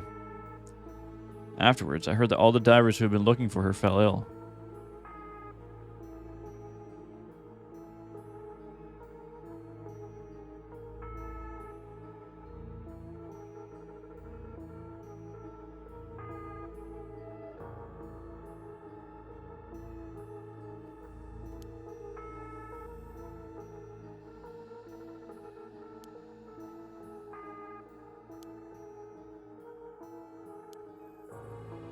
That's right, which is why the riverbed's the last place anyone would go looking. Or so the killer was thinking, I suppose. Times were changing quickly back then. Things were confusing. Everyone seemed to be in a hurry. Young people were moving to Tokyo in droves. Some even ran away from home to make it big in the city. And they made easy targets for bad people. A lot of them ended up disappearing without a trace. You see, back then, if you chopped up a body into tiny pieces and threw it in the river, it would rot quickly and discreetly and sink to the bottom, never to be seen again. They arrested him shortly after, Fumichika Nejima, the man who killed my classmate and cut her into pieces. He was so methodical about it, it couldn't have been his first crime. And some people began to wonder how many other girls he'd murdered in the same way. The police never found any evidence of other murders in the end. But the river knows the truth. How many corpses has it swallowed up over the years, I wonder? That same thought spread to everyone's mind, and they all started to avoid this area. So, really, this river has been rank with corruption for decades now. Or at least, that's how it seems to me. Well, was that interesting?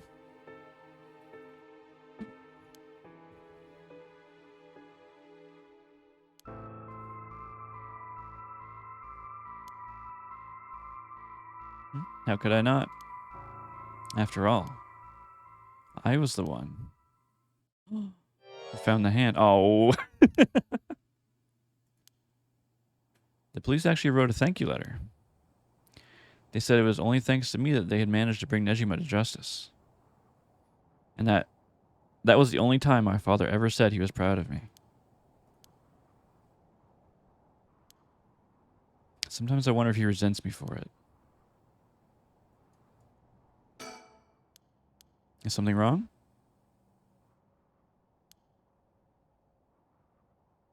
So it has. Hmm?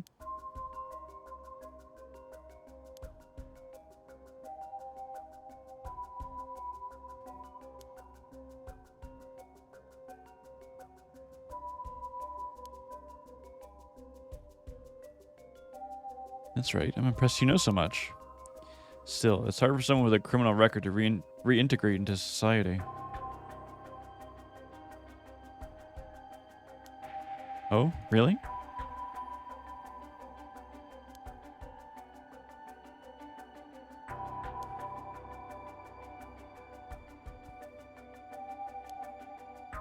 My. The way you put it.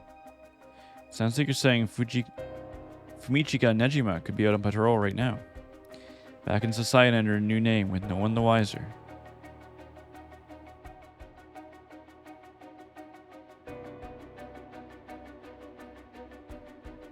Oh, shit. One sec.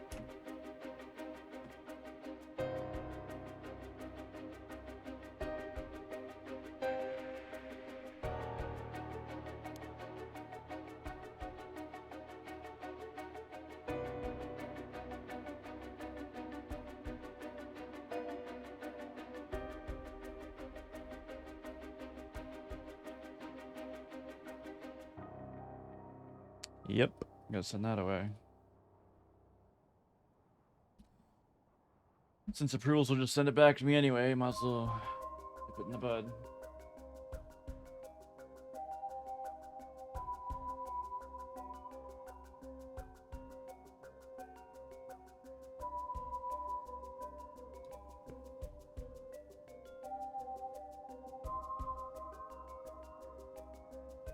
I think I might look into a new webcam. I really don't want to put any more money into streaming, but it's really bothering me with how, like, shitty my eye tracking is with this camera.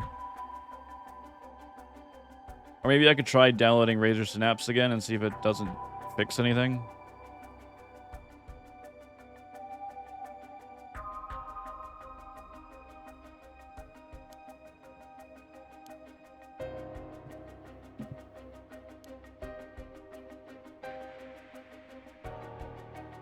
It's not, but it bothers me. It bothers me a lot.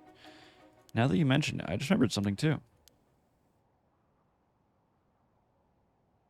I was passing Komagata High School a little while ago when I saw someone.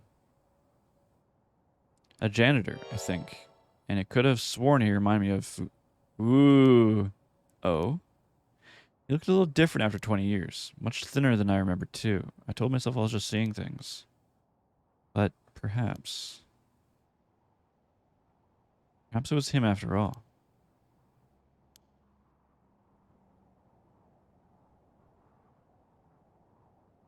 So, what's next?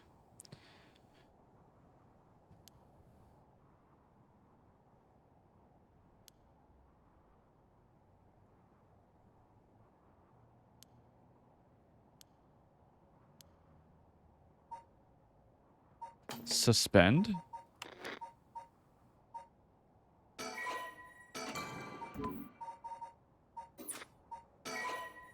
You cannot currently progress any further. Once your situation has changed, select resume and try again. Pressing suspend will return you to the story chart.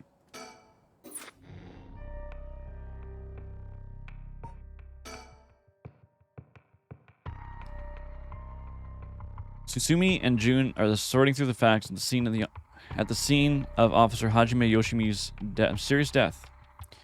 Susumi denies the existence of the right of resurrection until the cursed echo of the Evergreen Beach appears before them. DSM webcam is not expensive. It's not, but if I could go back and kick myself in the ass for buying all this Razer products, I would.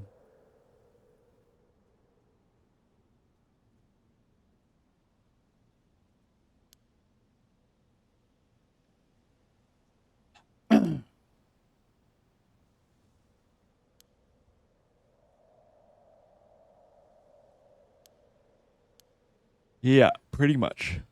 You're quick on the uptake. I'm never silly.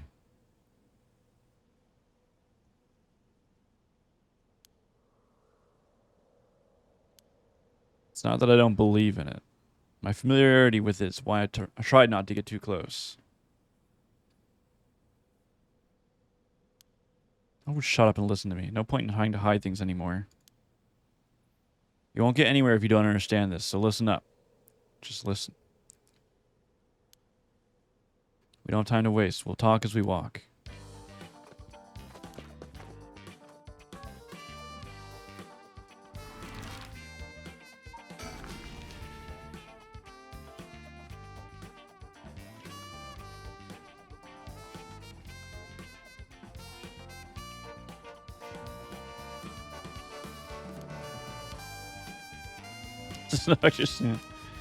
It's the truth. Not like I can prove it, though. Revealing the existence of a secret department is against the rules, even to a fellow cop. This is an emergency. I need his help. I'll tell him.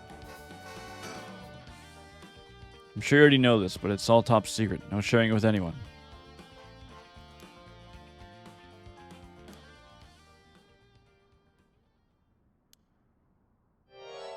Ba-da-dum. Yeah, I'm sure it comes as a shock, and I couldn't believe it myself. I thought the higher-ups were messing with me. Really had me worried for a while there.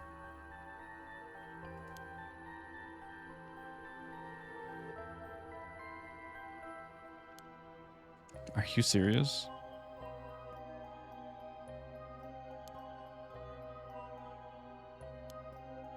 You seem a bit too eager to believe all this. Hang on, I thought you joined up because of me.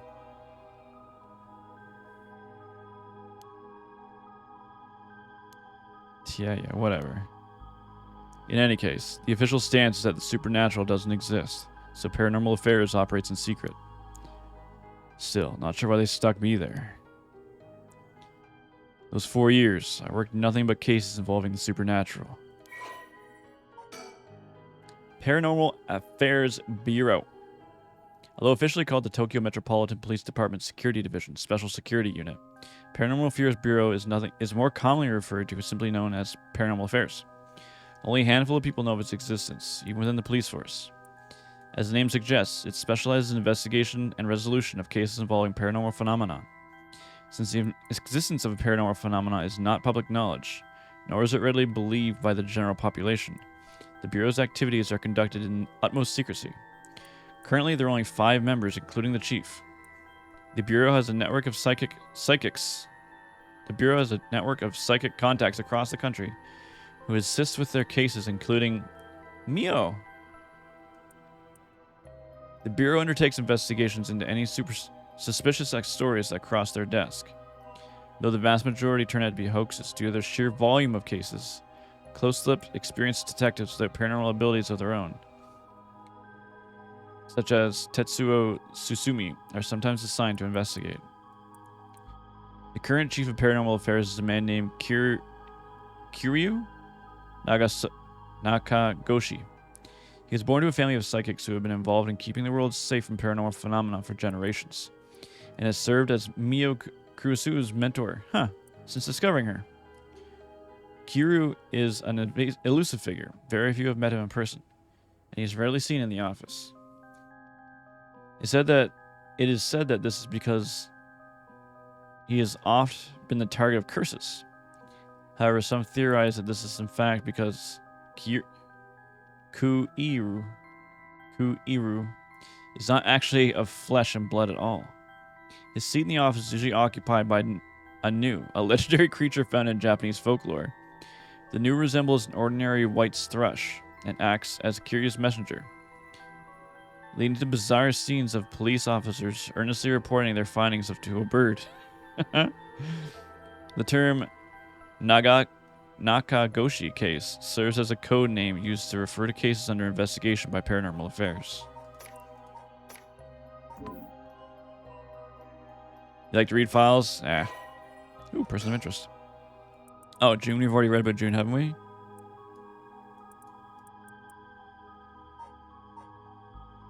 I don't think we have.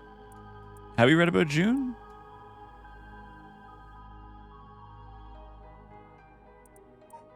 I'm like moderately sure we've already read about June.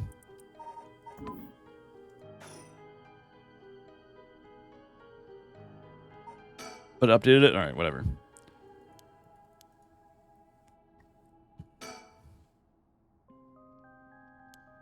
Have what? Nope, never felt anything at all.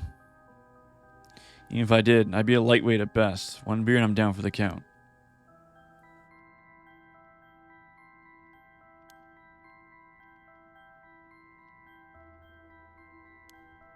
Nope, that's just me. I thought it'd help to get the point across.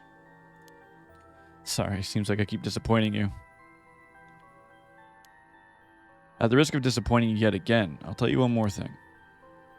Spirit sense is usually something you're born with, though it's tough to develop later on.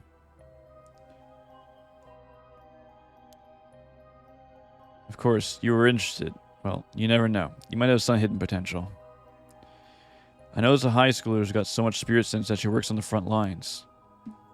I say work, but she wasn't being paid because it was supposedly part of her training. Unpaid internship.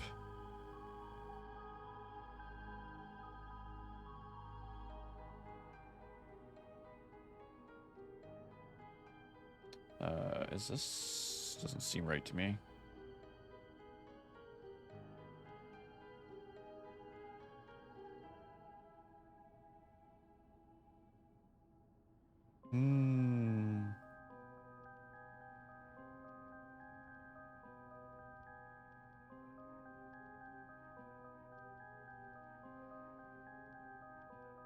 Don't trust that.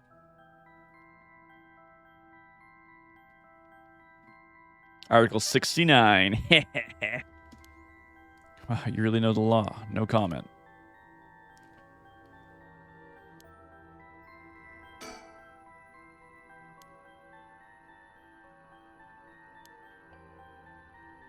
The curses being spread around the city is a bit of an emergency. I'll put it this way. It's like handing out guns all over town. It is. So we need to find the source and put a stop to it before something terrible happens.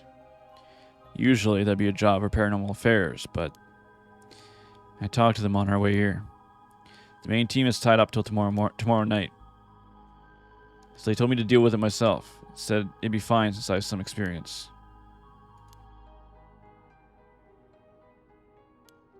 Yep, you're gonna help me, partner.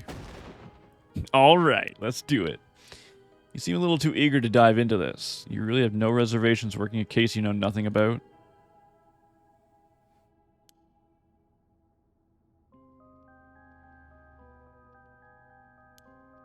You really are something. It'd actually be nice having you around.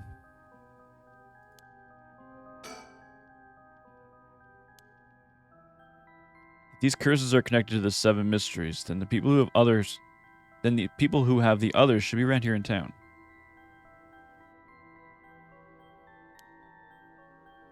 We have to stop them before they kill anyone with their curses. If we can, we should find and collect all the cursed stones.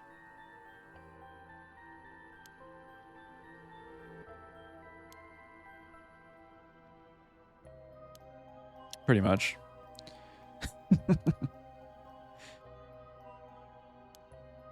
Hiding would only be a waste of time. The mystery of the one-sided reeds associated with the Ryogoku Bridge. I was telling you we'd be quick enough to run into the one-sided reed's curse bearer. With such luck, it seems.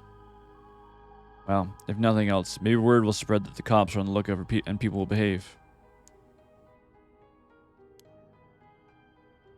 But it's possible the curse bearers with the same idea will come here. Talk to anyone you see who seems suspicious.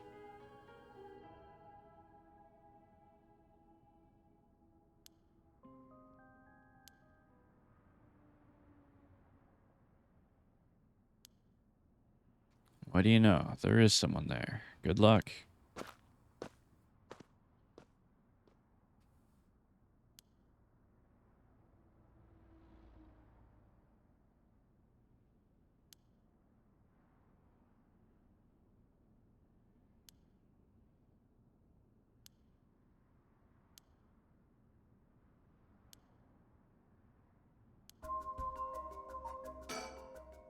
So, what do I make of this guy? Man identifies himself as Yutaro Namigaki, a 21-year-old college student. He's watching us so calmly. We need to be careful with this guy. So, what are you doing here?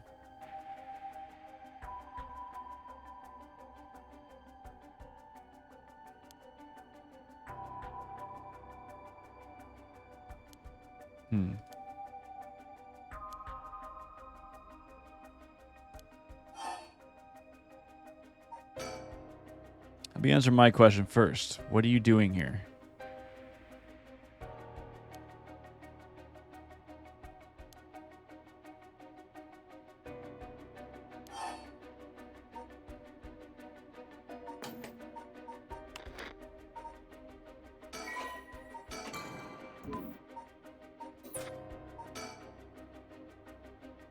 If it's the Evergreen Beach you're after, you'd be better off looking around the former Yasuda Gardens than here.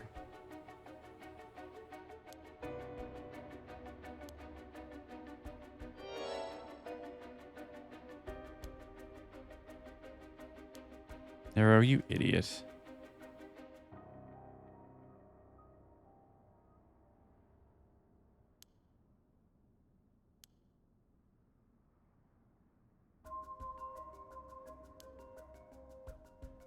Well, if you know that, then you must be a curse bearer yourself.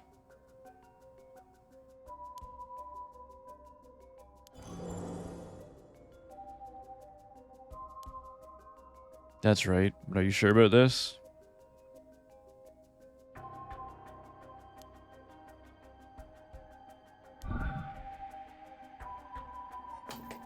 How does my curse work again?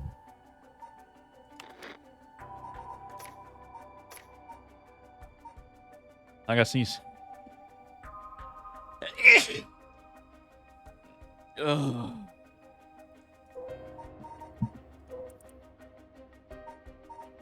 Bless you, thank you.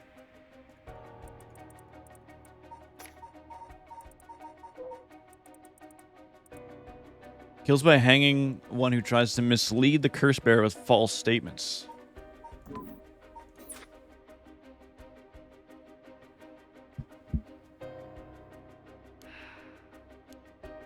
Sure, we'd rather resolve this amicably too.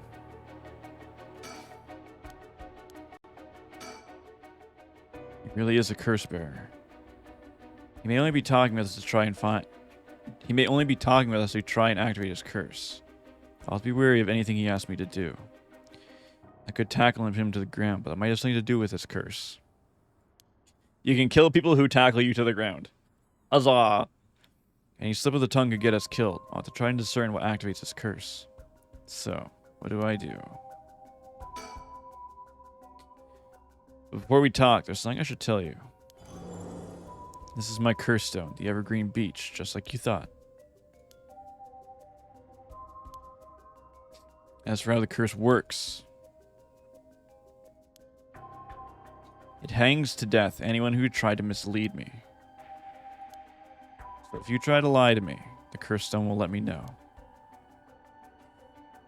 I don't have to use it to tell, understand? It actually is, like, stupid useful.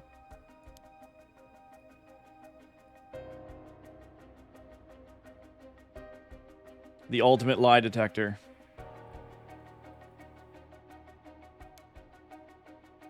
Now then, let's talk.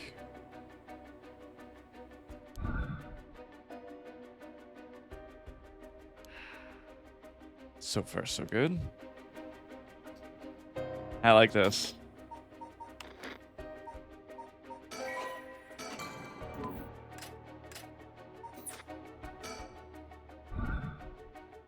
Someone I want to bring back, so I'd like your assistance in collecting soul dredges.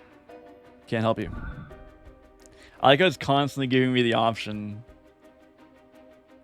But if I use it, then I know I fuck up. Actually, you know what? Just in case.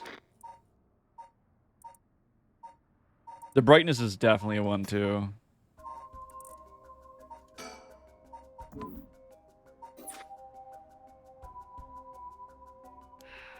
Sorry, but as a police officer, I can't just look the other way and let you go. Is that a threat? I'm not killing this guy.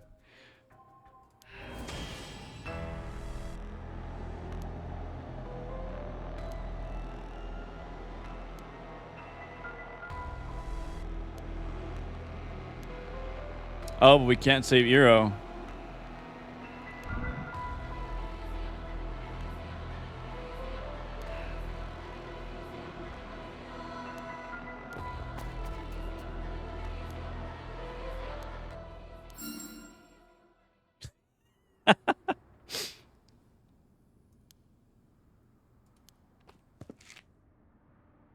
What's happening? I don't hear anything. Yo, grab him.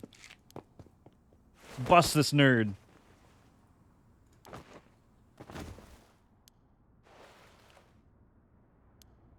Good work. Give it to me.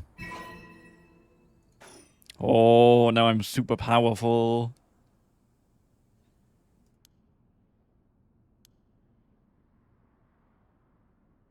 I mean, you did threaten our lives. Let him go. All we need is the stone. Give it up. The right was too good to be true from the start.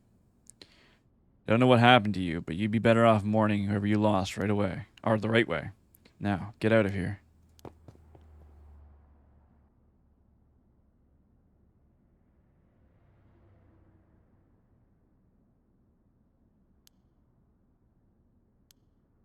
Yeah, I'm not sure what, but something stopped his curse from... Yeah, the curse from this one's flowing into me too. Saw what activates the curse of the foot washing machine, and the resentful memories bound to it. I see. Always thought this one was. I've always thought this one was this. I've always thought this one was one of the stranger of the seven mysteries. Now I know why. This sure is something. Save that for later. All you need to know for now is that it's a particularly powerful curse. We're lucky we took it away from him quickly.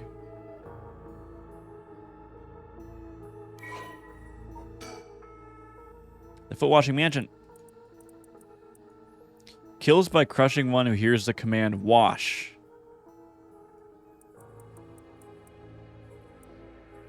She was an accomplished omnioji. Alas, she did not use her talents for the good of the world, but for the people, but for her own selfish pursuit of beauty. After a fierce battle, the woman dragged herself through the streets. It was like something had gnawed away at her body. Will I die? I've already obtained what I needed, as long as I have this. Suddenly, a terrible realization dawned on her. Her legs wouldn't move. She fell to the ground. What was happening? Surprised, she looked down. Her foot, once so beautiful and delicate, had grown ulcered and rotten. Heat got her.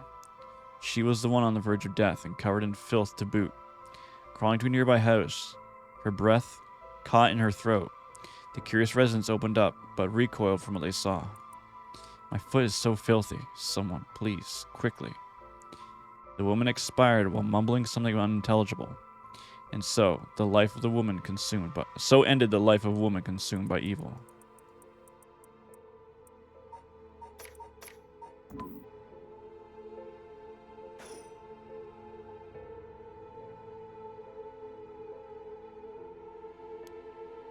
We'll visit all the places associated with the mysteries while it's still dark out. Hope they aren't all as aggressive as him, but people will do crazy things to bring back someone they love. It seems that the hatred of the cursed stones are imbued with makes people with making It seems that the hatred the cursed stones are imbued with makes people more willing to kill. I'm fine. I may not have any spirit sense, but I'm tough when it comes to this stuff. That's why they love me in Paranormal Affairs.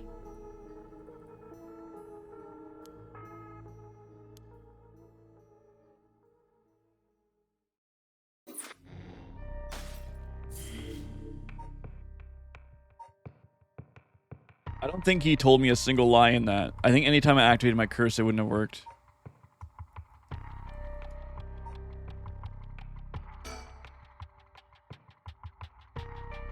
Susumi and Iro decide to collect cursed stones as soon as possible before they become the cause of an unprecedented tragedy.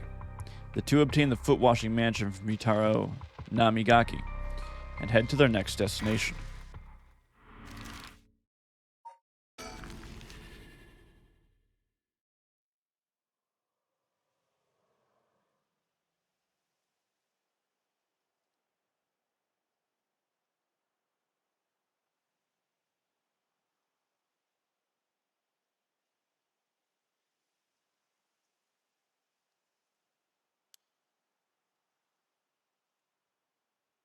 Who's this guy?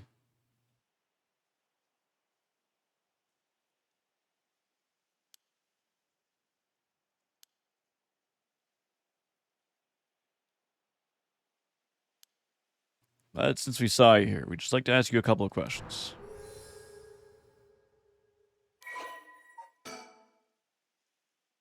Hideki Ariyashi? Hideki is a historian who works part-time as a curator at the local folk museum and as a teacher at Komagata High School. His recent publication on the rite of resurrection has caused a stir in the occult circles. Hideki is the quintessential observative researcher. Despite being entirely unsuited for teaching, he had no choice but to take up the position at Komagata High School in order to make ends meet. While having a captive audience in his class goes some way to satisfying his need for respect and recognition, his conceited nature makes him unpopular among the students. Lately, he's concerned that articles he's contributed for purely monetary reasons have earned him a reputation as a researcher of the occult. But the surge of interest in the topic and the resulting volume of articles requesting he's receiving is undeniably tempting. Hideki is a regular at Kirokiyo Cafe on Hokusai Street, where he can be found outside his work hours writing essays and manuscripts. His published books include A Study of the Unknown and an Introduction to Bando History.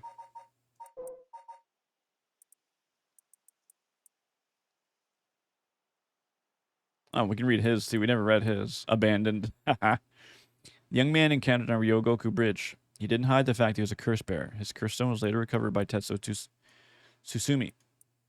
Yutaro is an elite student of a prestigious university. He lives off the generous alliance. Oh my god, help my brain, dude. What the fuck? He lives off the He lives off the generous allowance he receives from his parents, who are both prominent local figures. Although Yutaro has lived a charmed material life, emotional neglect at home has caused him to develop a spoiled, egotistical streak. The only kindness he knew growing up was from his family's maid, and he still fondly thinks of the plain rice with butter they used to enjoy together. Poor Moglet, man, I haven't slept. My brain just does not work anymore. The only thing keeping me going is Monster.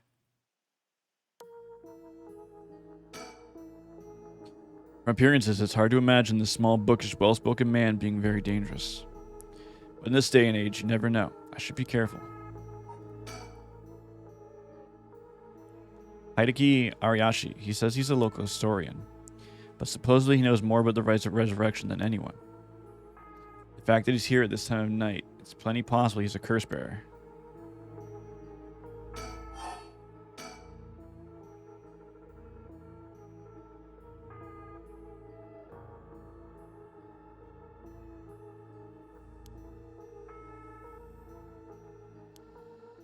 That's an admirable philosophy. You know, your research has been quite the talk around town. What was there saying? You discovered something about some book?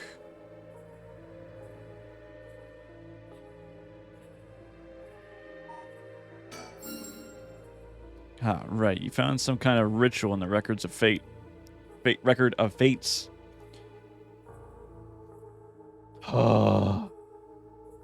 It's okay, brain. We'll get through this.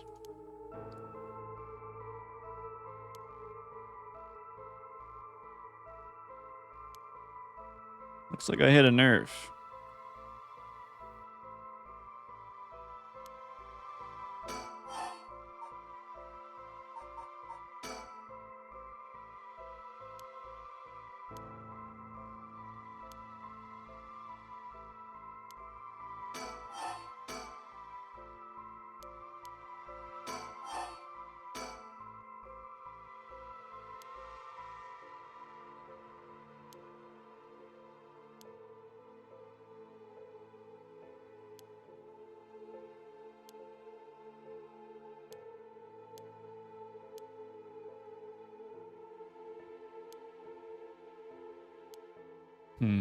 What changed?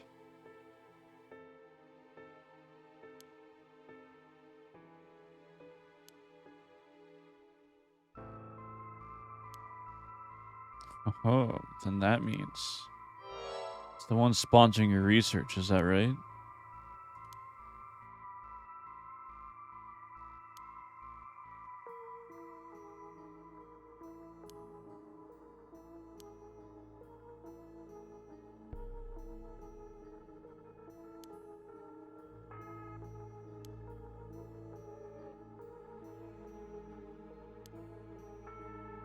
But I bought your book.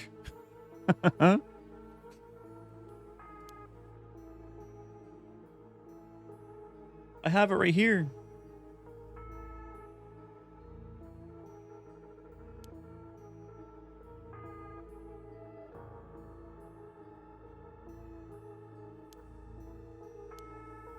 You're surprisingly innocent.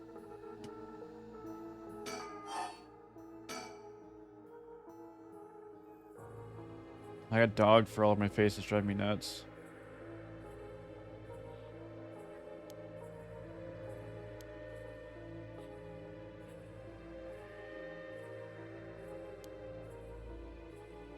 What does that mean? Silly dog with the downsides of sleeping with him. Or I guess him sleeping in my room.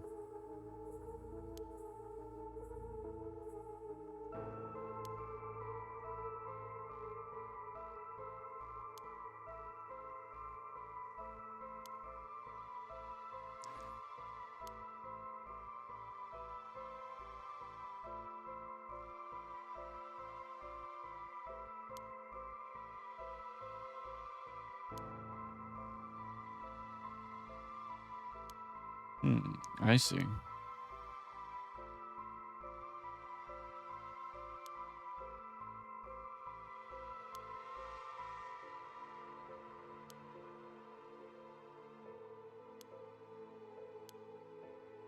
So that's you've been researching all this time. Makes sense.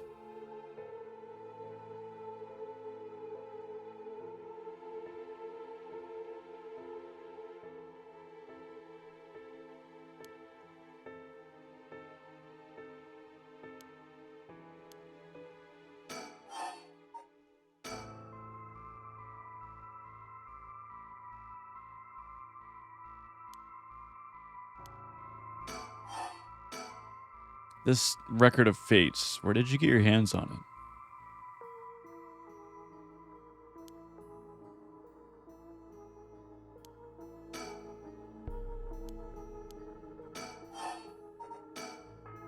Well, in that case, I think I might have a guess as what it is you're looking for. I'm gonna save in case I'm wrong.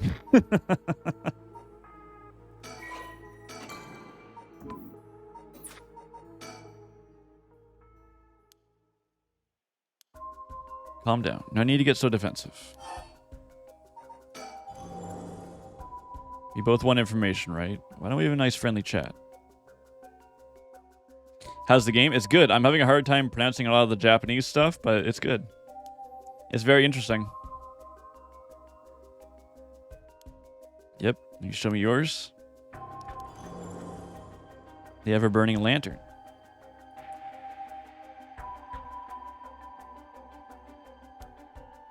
Interesting.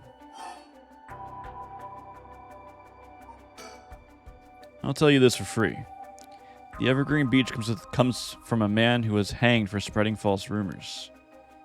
But the accusations against him were unfounded, and he died cursing those who deceived him.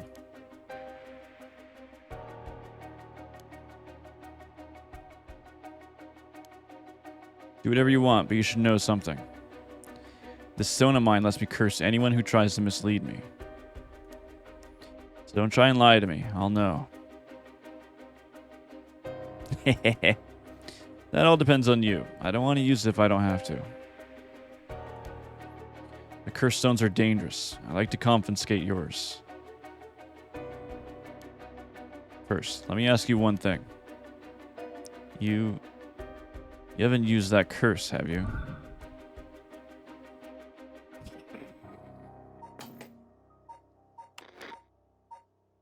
I thought this this storyline would be the least interesting one, but our curse makes this very interesting. Because we don't know if that's a lie, but the game's letting us think it is.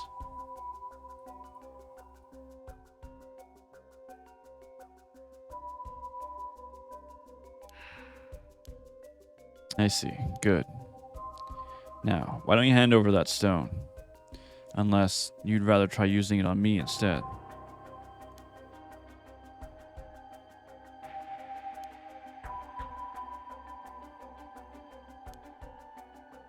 The police are aware of how dangerous the stones are. I could arrest you under Article 1, Section 2 of the Minor Offenses Act. Or you hand it over and lose your secret ability. Think what will happen to all your research if you were arrested.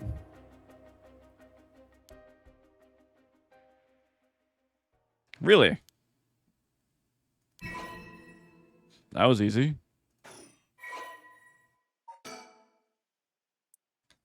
On a bone-chilling winter's night, one may happen upon a soba cart along the canal known as South... Oh, God damn it. Warigesu? But there is something strange about this cart. No matter when I visit, its owner's nowhere to be found. Yet the lantern that hangs from it stays perpetually lit, burning brightly with even no oil to fuel it. Should one attempt to put out the flame, it immediately roars back to life. However, there's also the tale of the never-burning lantern. Another tale of this story in which the soba cart's lantern always remains dark, refusing to be lit. Don't make fun of me, Pap. The cursed power. Kills by disembowelment. One who finds themselves trapped in the darkness of the cursed echo. Oh, so that's the dude we killed in the dark.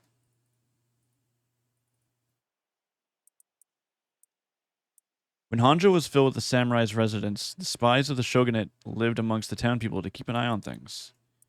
The soba cart on South Warigesu served as one of their outposts.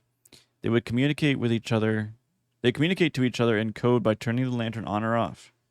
Tonight at 4 a.m. meant that someone would be having their last soba of their life, and that the belly would be sliced open the next night. An unfortunate incident occurred when a man attacked a woman in a bout of fury. He regretted it deeply, even declining to invoke the right to defend his honor.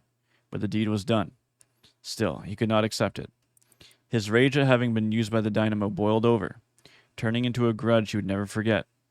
Nearby, he saw a lantern quietly glowing in the night, and when the 6th bell rang, the man cut his own stomach open. Since then, the lantern could be seen alight before the soba cart had opened, and would flicker out suddenly even when there was no wind blowing. As this unsettling phenomenon continued, the rumors surrounding it grew, and soon all were convinced that this was the man who cut his stomach open visiting from beyond.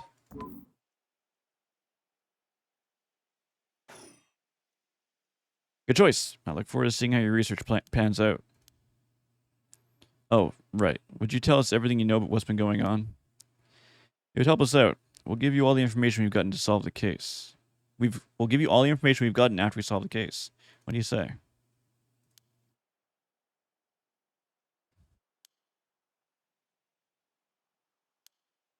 Sure, why not? I'll learn about them as I collect the cursed stones. Interesting.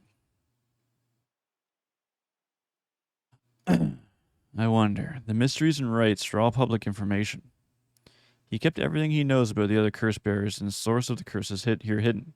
I was hoping he'd at least give us a clue about how to beat these curses.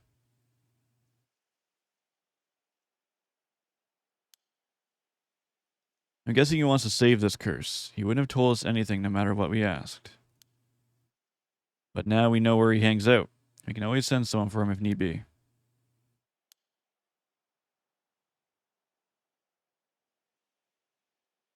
Oh, there actually are 9. Yeah, that's 2 extra curse bearers we have to find. We've confiscated 2, so there's 6 more. They should be anywhere in town. No, I think we're already too late. I didn't tell you this, but there were some soul treasures in Nagimaca's stone.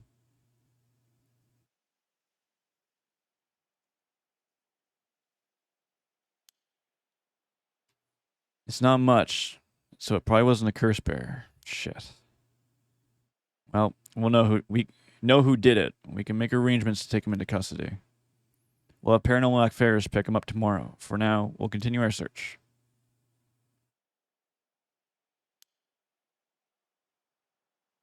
Hmm? If we could do that, there'd be no reason for Paranormal Affairs. What grounds would a normal detective have to put him under arrest?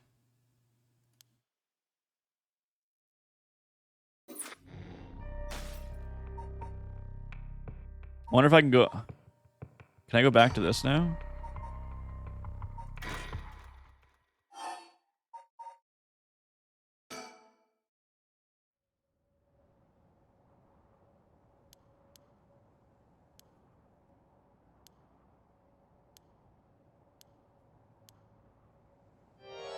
Excuse me.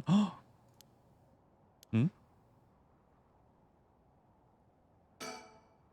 She was the girl with, what's his nuts? Where did she come from? It's like she appeared out of nowhere. She's cute.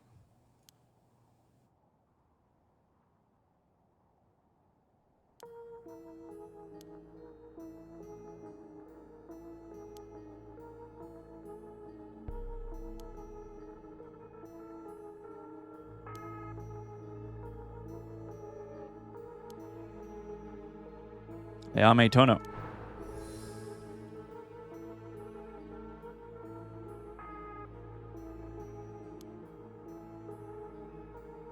Oh, I don't get to know about her? Okay. She says her name's Ayame. I guess she's around 20. She must be brave walking alone at this late. Or maybe there's more to it. She certainly had no reservations telling us about the rite of resurrection. Might be worth keeping an eye on her. She could be trouble.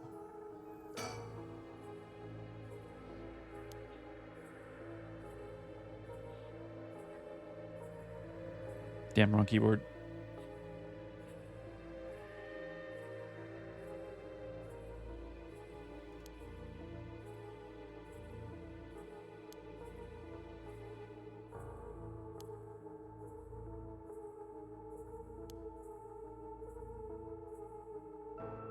She's not, but Yutaro is.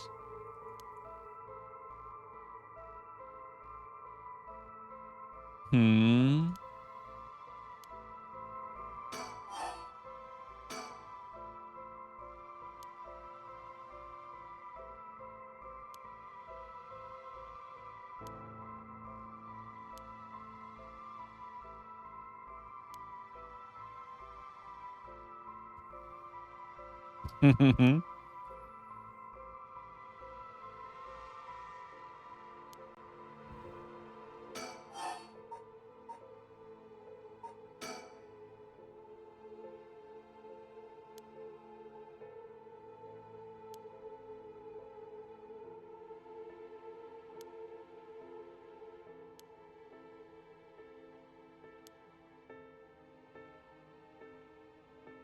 She's a murderer, dude. There's no way she's as nice as she seems.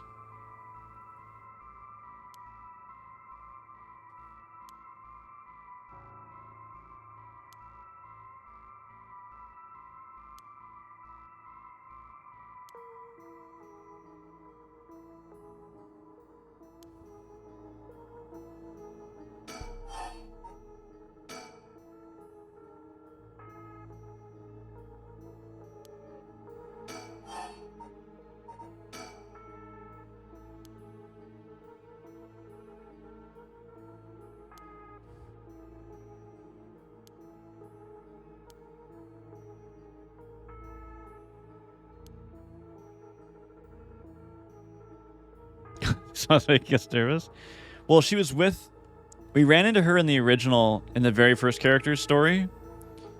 And she just watched us kill Yutaro. We never dealt with her after that. So I don't think she's a curse bearer, but she's definitely a murderer.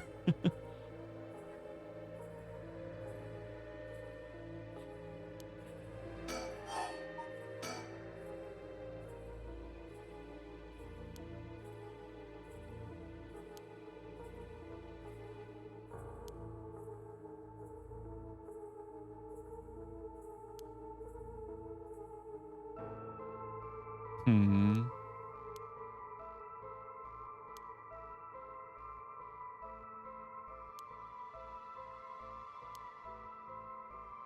My, aren't you dashing? Ugh. Harui's face.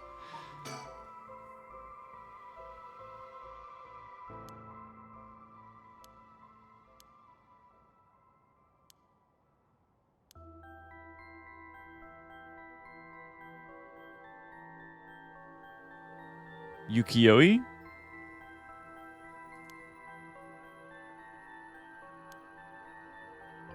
I should just start voicing friggin' Richter instead, because she doesn't say anything.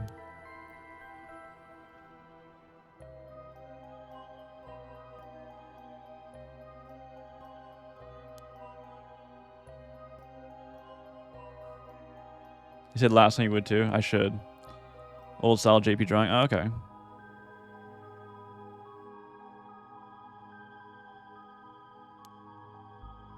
Yeah, I guess.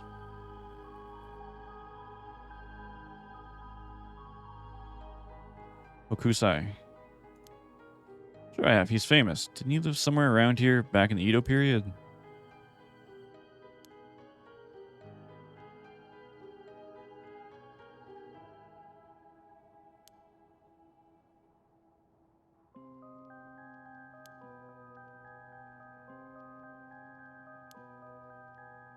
I gotta admit, I don't really know him from those landscapes myself.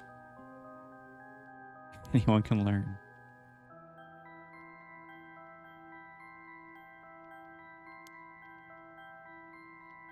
That's crazy. So he kept on drawing right up to his old age, huh? Impressive.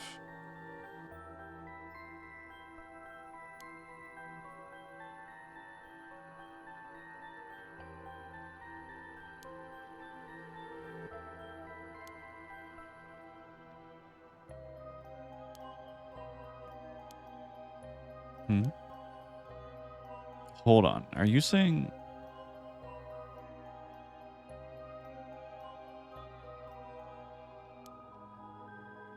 Oh, no. Nuh-uh. No way this is going where I think it's going. You've got to be kidding me. So, if I understand correctly, you want to use the Rite of Resurrection to... Well, that's certainly a novel idea. Oh, shit. Harué? That's what she said she used it on? What a waste. Master Yukoi artist, 1760 to 1894. Hokusai was active during the late Edo period, considered to be the golden age of ukiyo-e in Japan. Born in Honjo, Hokusai spent most of his life in the area known as Sumida City.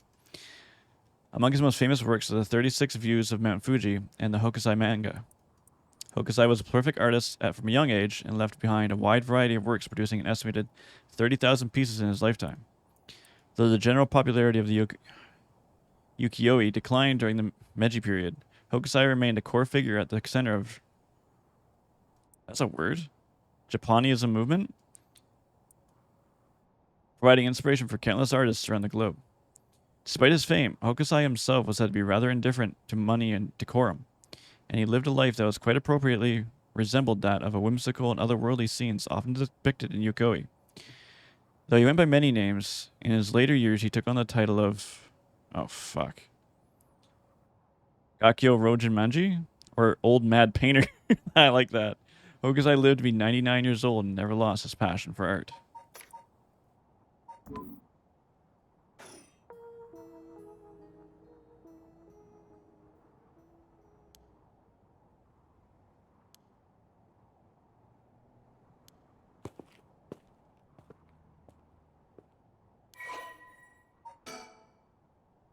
Ayami Tono. Ayami's a young woman working with Yutaro Namigaki. Her love for... I'm not even going to bother pronouncing all of that. is so great that she wishes to resurrect him with the Rite of Resurrection. Ayami is a clever but calculating university student who only has time for her own interests. She's making the best of the recent boom in the popularity of female university students incited by the appearance across TV commercials and radio programs. Ayami is content to ride this trend so long as it allows her to get her hands on whatever she needs to earn wants in life. Recently, Ayami has figured out that older men will fall for her if she acts a little bit stupid. I kind of figured that was an act. She was approached by Yutaro Namigaki in town, and although she was not attracted to him, agreed to date him because of his family seemed rich. However, gold digger, she does not think much of him as a human being, as beginning to grow bored of their relationship. So she's a psychopath, got it? Well, there goes trouble. We're going after curse stones. We should keep an eye on her. 2 if we can. Before she left, she wished us best of luck. She's just got an inkling that we're curse bearers. There's a good chance we'll clash sooner or later. We're after the same thing, after all. You head on back to the mansion, ma'am. I think I'll tail her for a while.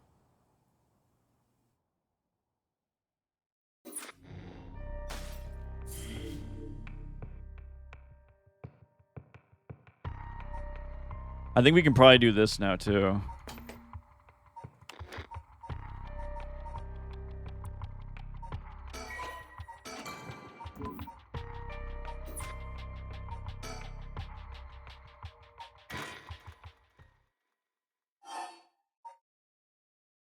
Hmm.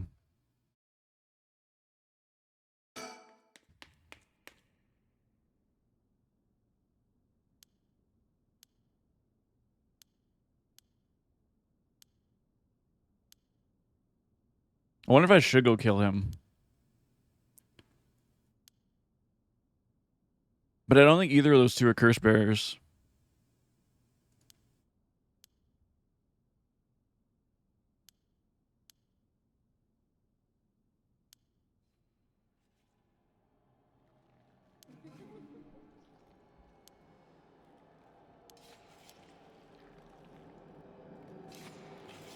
Because they're in the dark.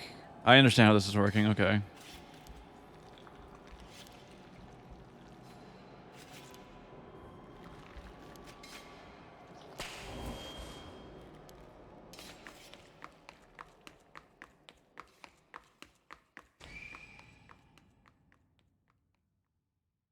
I just don't know how we're going to... I know who the curse bearer is here. Oh, so this is going to OGD, isn't it? I just don't know how... You guys stop sending me stuff. I'm busy. I just don't know how we're going to get that across.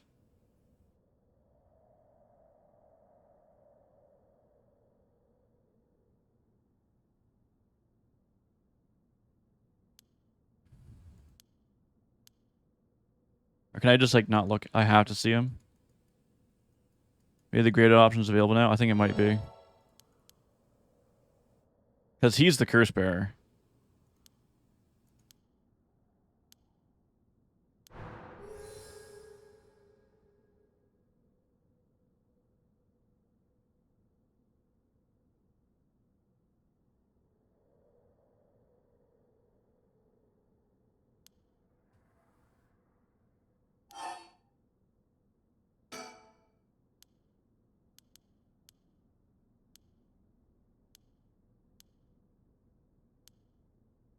That's why when he's seen this, then he came back in behind us.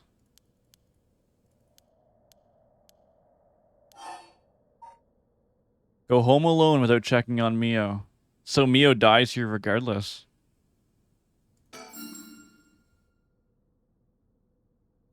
Alright, Mr. Jonichi was actually looking for you inside the main building. I don't know. He was in class 3B on the 2nd floor just a little bit ago.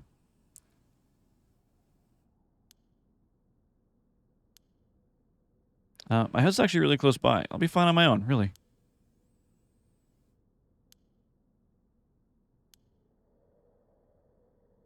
Stay on the big, well-lit streets.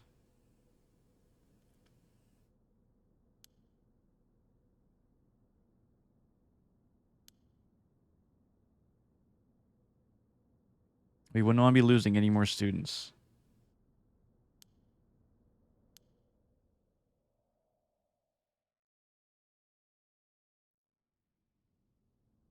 That kind of sucks that Mio dies no matter what, though.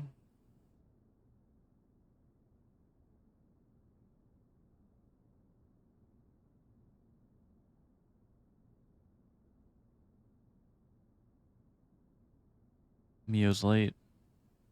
Been watching for 20 or 30 minutes, but there's no sign of her. Someone coming down the road. That's... Wait, he's the guy that has the killing thing, right? In the dark? He looks on edge. I wonder what he's doing. Wait, he's the one who discovered the rite of resurrection. It wouldn't be strange to be involved with the curses. Wonder if he has a cursed stone. What should I do? It's way past the 10 minutes Mio said she'd be here by. I managed to escape. I can't let that go to waste. I need to get out of here before anyone sees me.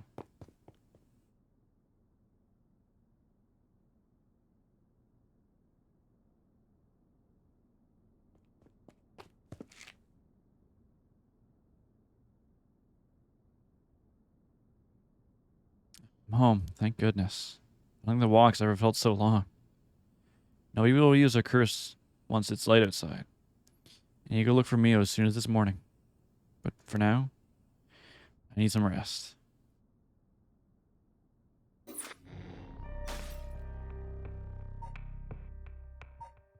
Huh, we can't go any farther on that yet then. Highway has received multiple reports about other suspected curse bearers. Although concerned about Ayame Tono, who is apparently also after the curse stones, she entrusts Richter to continue his investigation. This will probably be our last chapter, I think.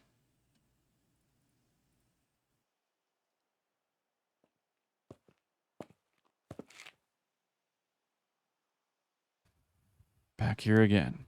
I left Richter to continue looking for the curse bearers and came home alone. Where is she? Where is... Oh. It's an ostrich. I like these things, dude. They're cute.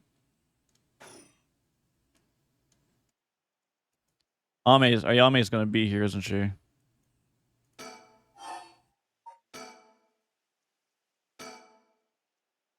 The old Shigima mansion. We rebuilt it here after the great Kanato earthquake.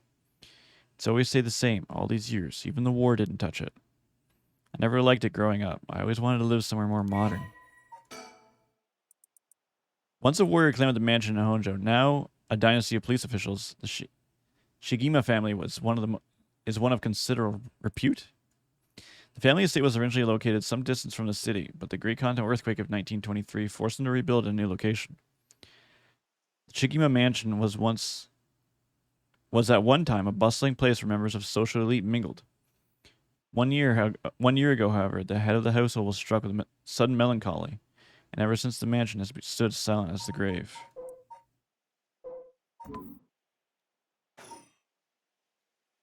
Will this really be enough to gather the soul dredges I need? What if no one uses any more curses? I'll lose my chance to bring him back. I can hear the wind rustling in the trees. I don't know, I don't like this. Go inside, I guess.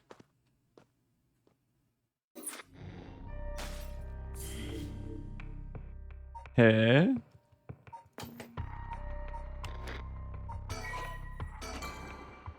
Okay, this will be the final chapter.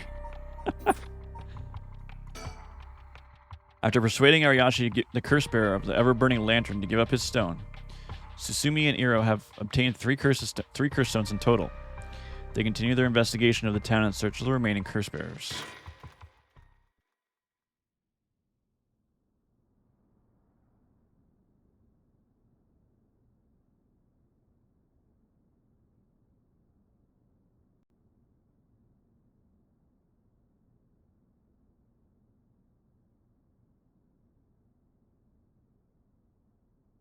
Wait, did I actually do this, or do I think I did it?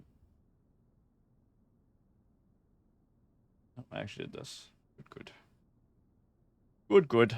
Well, with this, we've visited every place connected to the Seven Mysteries.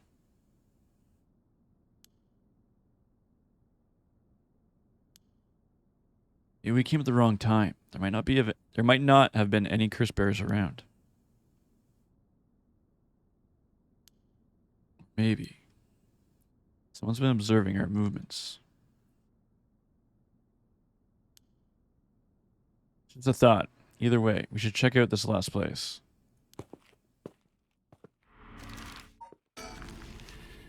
Oh, this is where, what's his nuts died. Yep.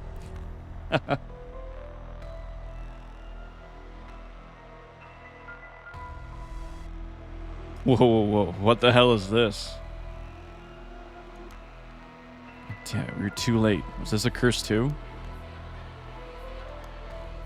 I'll leave it to you. I'm gonna take a look around.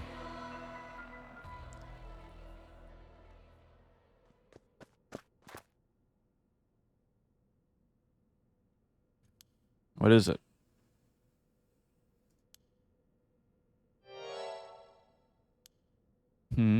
Who else died? That is bad news. They got someone else.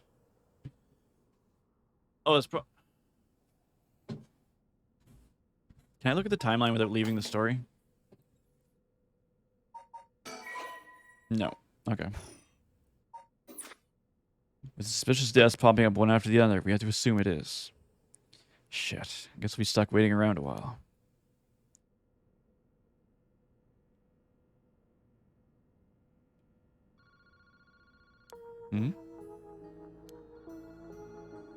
Yep, to-do list. I'm looking for animals really quick.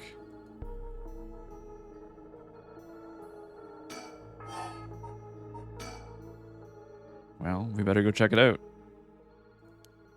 Hey, I said we. You expect me to go alone? Damn it.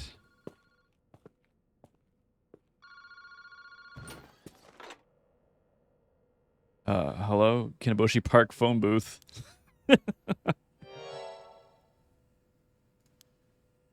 Who is this?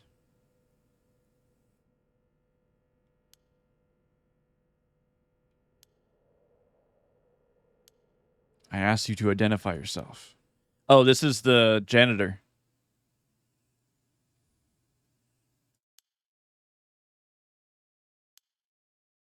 Wait, is this? Yep.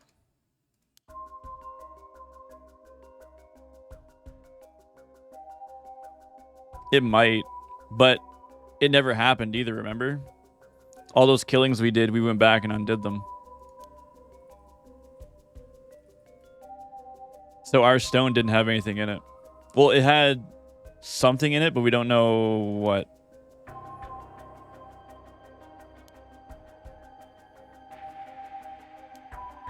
You should be thanking me.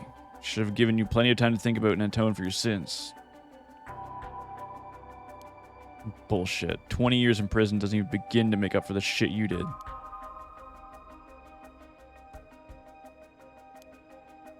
What? This is the real Fumichika Nejima. He must still have a grudge against me for arresting him. So is this payback? Damn it. What's your goal?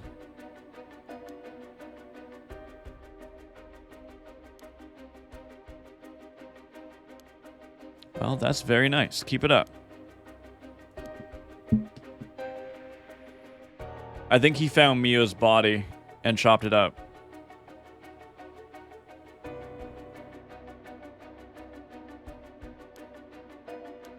No, thanks. I don't need anything. No need to do all that for me. Just try to live a quiet life.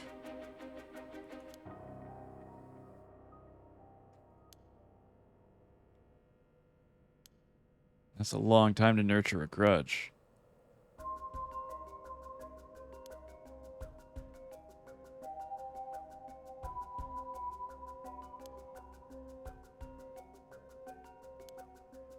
Sorry, but I'm afraid I don't feel the same way about you.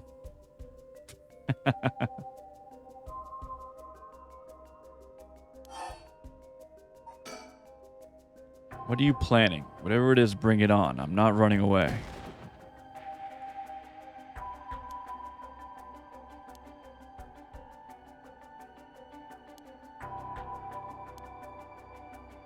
Wow, oh no, I'm so sorry, dear Nejima. Please forgive me. I won't do it again. It was worth a shot.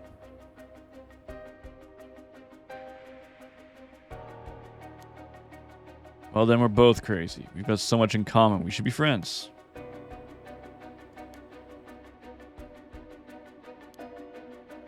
Sorry to disappoint, but I'm a lone wolf. I don't have anyone like that in my life.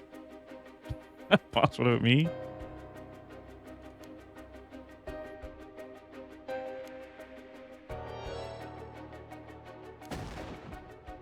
Oh, fuck, I forgot about her. Don't you fucking dare. I'm warning you.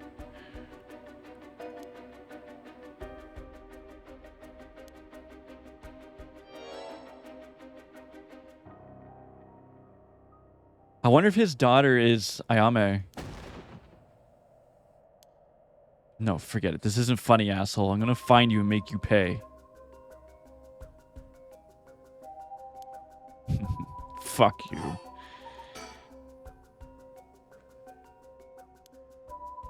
I won't let that happen. Okay, that's the end of that. How did you find me? How do you know where I am?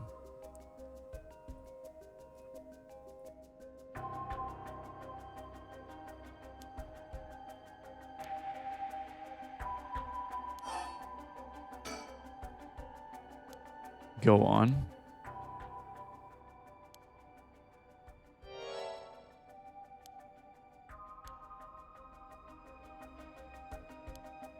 Nejima, you're a curse bearer? You're using the power of a curse? God damn it. The curse echo could have fallen into worse hands.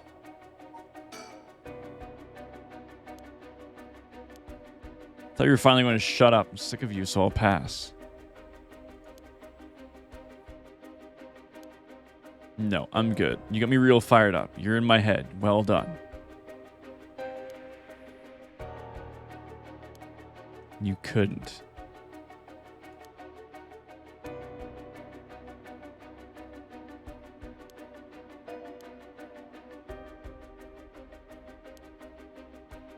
Don't fuck with me. There's no way an amateur like you could pull off a curse that strong.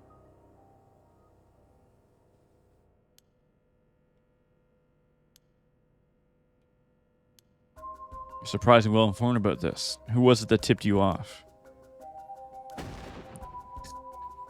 Then how would I kill myself first and ruin all your fun? What about that, asshole?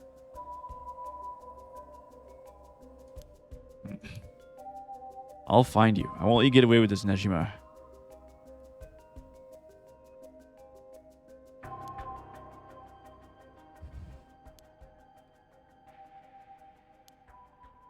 Wait, Nejima, you're after the...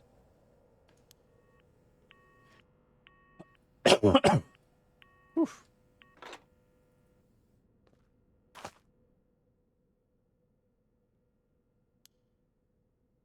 Rio, did you catch all that? Who knows? Now we didn't find him and make him and get him into custody. Send word to HQ. But the fact that the 7 mysteries are wrapped up in this is gonna make things tricky. Just our luck, really. Couldn't have been a worse guy. Sounds like his curse would be able to kill a lot of people at once. I'd like to avoid getting our investigators caught in the crossfire. We'll use him to find out where he is, but then we're going in alone.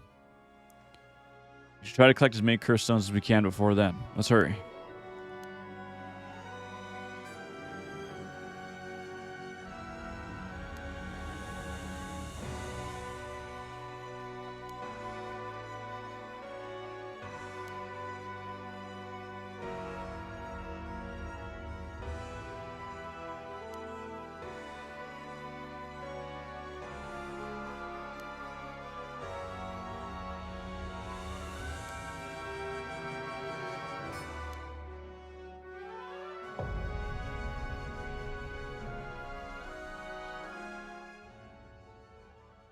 Let's make a good anime, dude.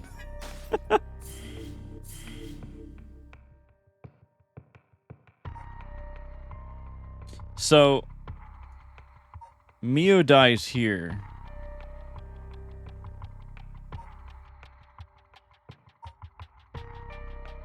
But, so that guy didn't kill Mio. So someone else kills Mio. I think the janitor does... Janitor's either responsible or finds the body and chops it up.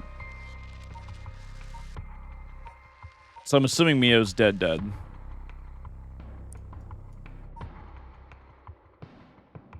I'm going to assume this guy's dead. The guy with the feet, I think he's probably dead. How about we go back and kill Yako and have the opportunity? I don't think we can. I don't think he ever lied to us. I don't think anyone's lied to us yet.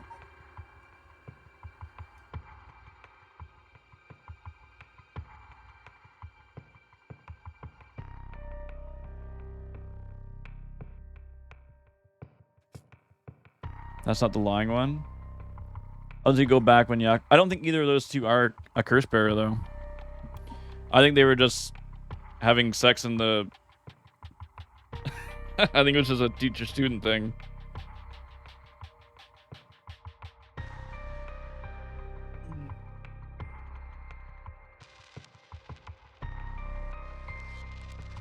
You still want to know what happens? We can do it really quick, I guess.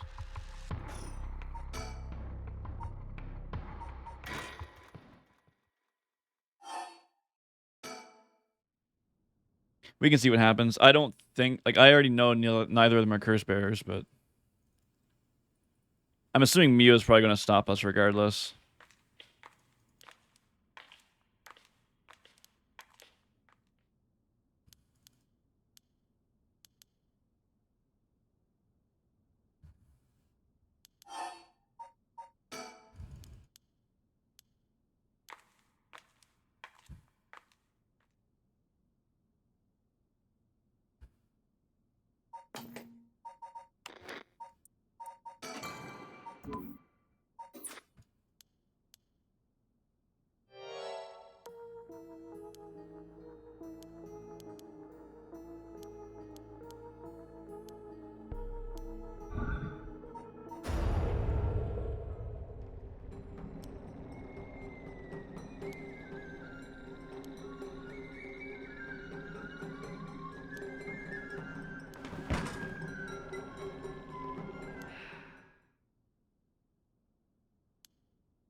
Yeah. Mio stops us.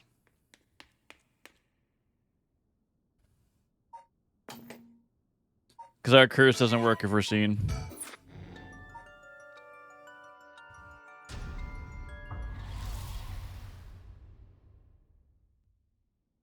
Oh. Sorry, chart. She has a whole 30-second thing. Yep. And we're not allowed to be seen in that 30-second. Or the 30 seconds.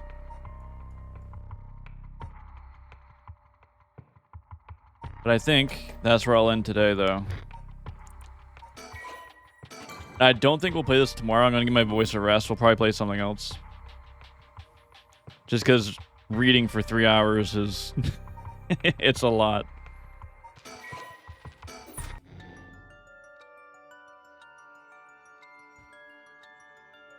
I'm really enjoying it, though. It's getting good. It's getting good. This morning...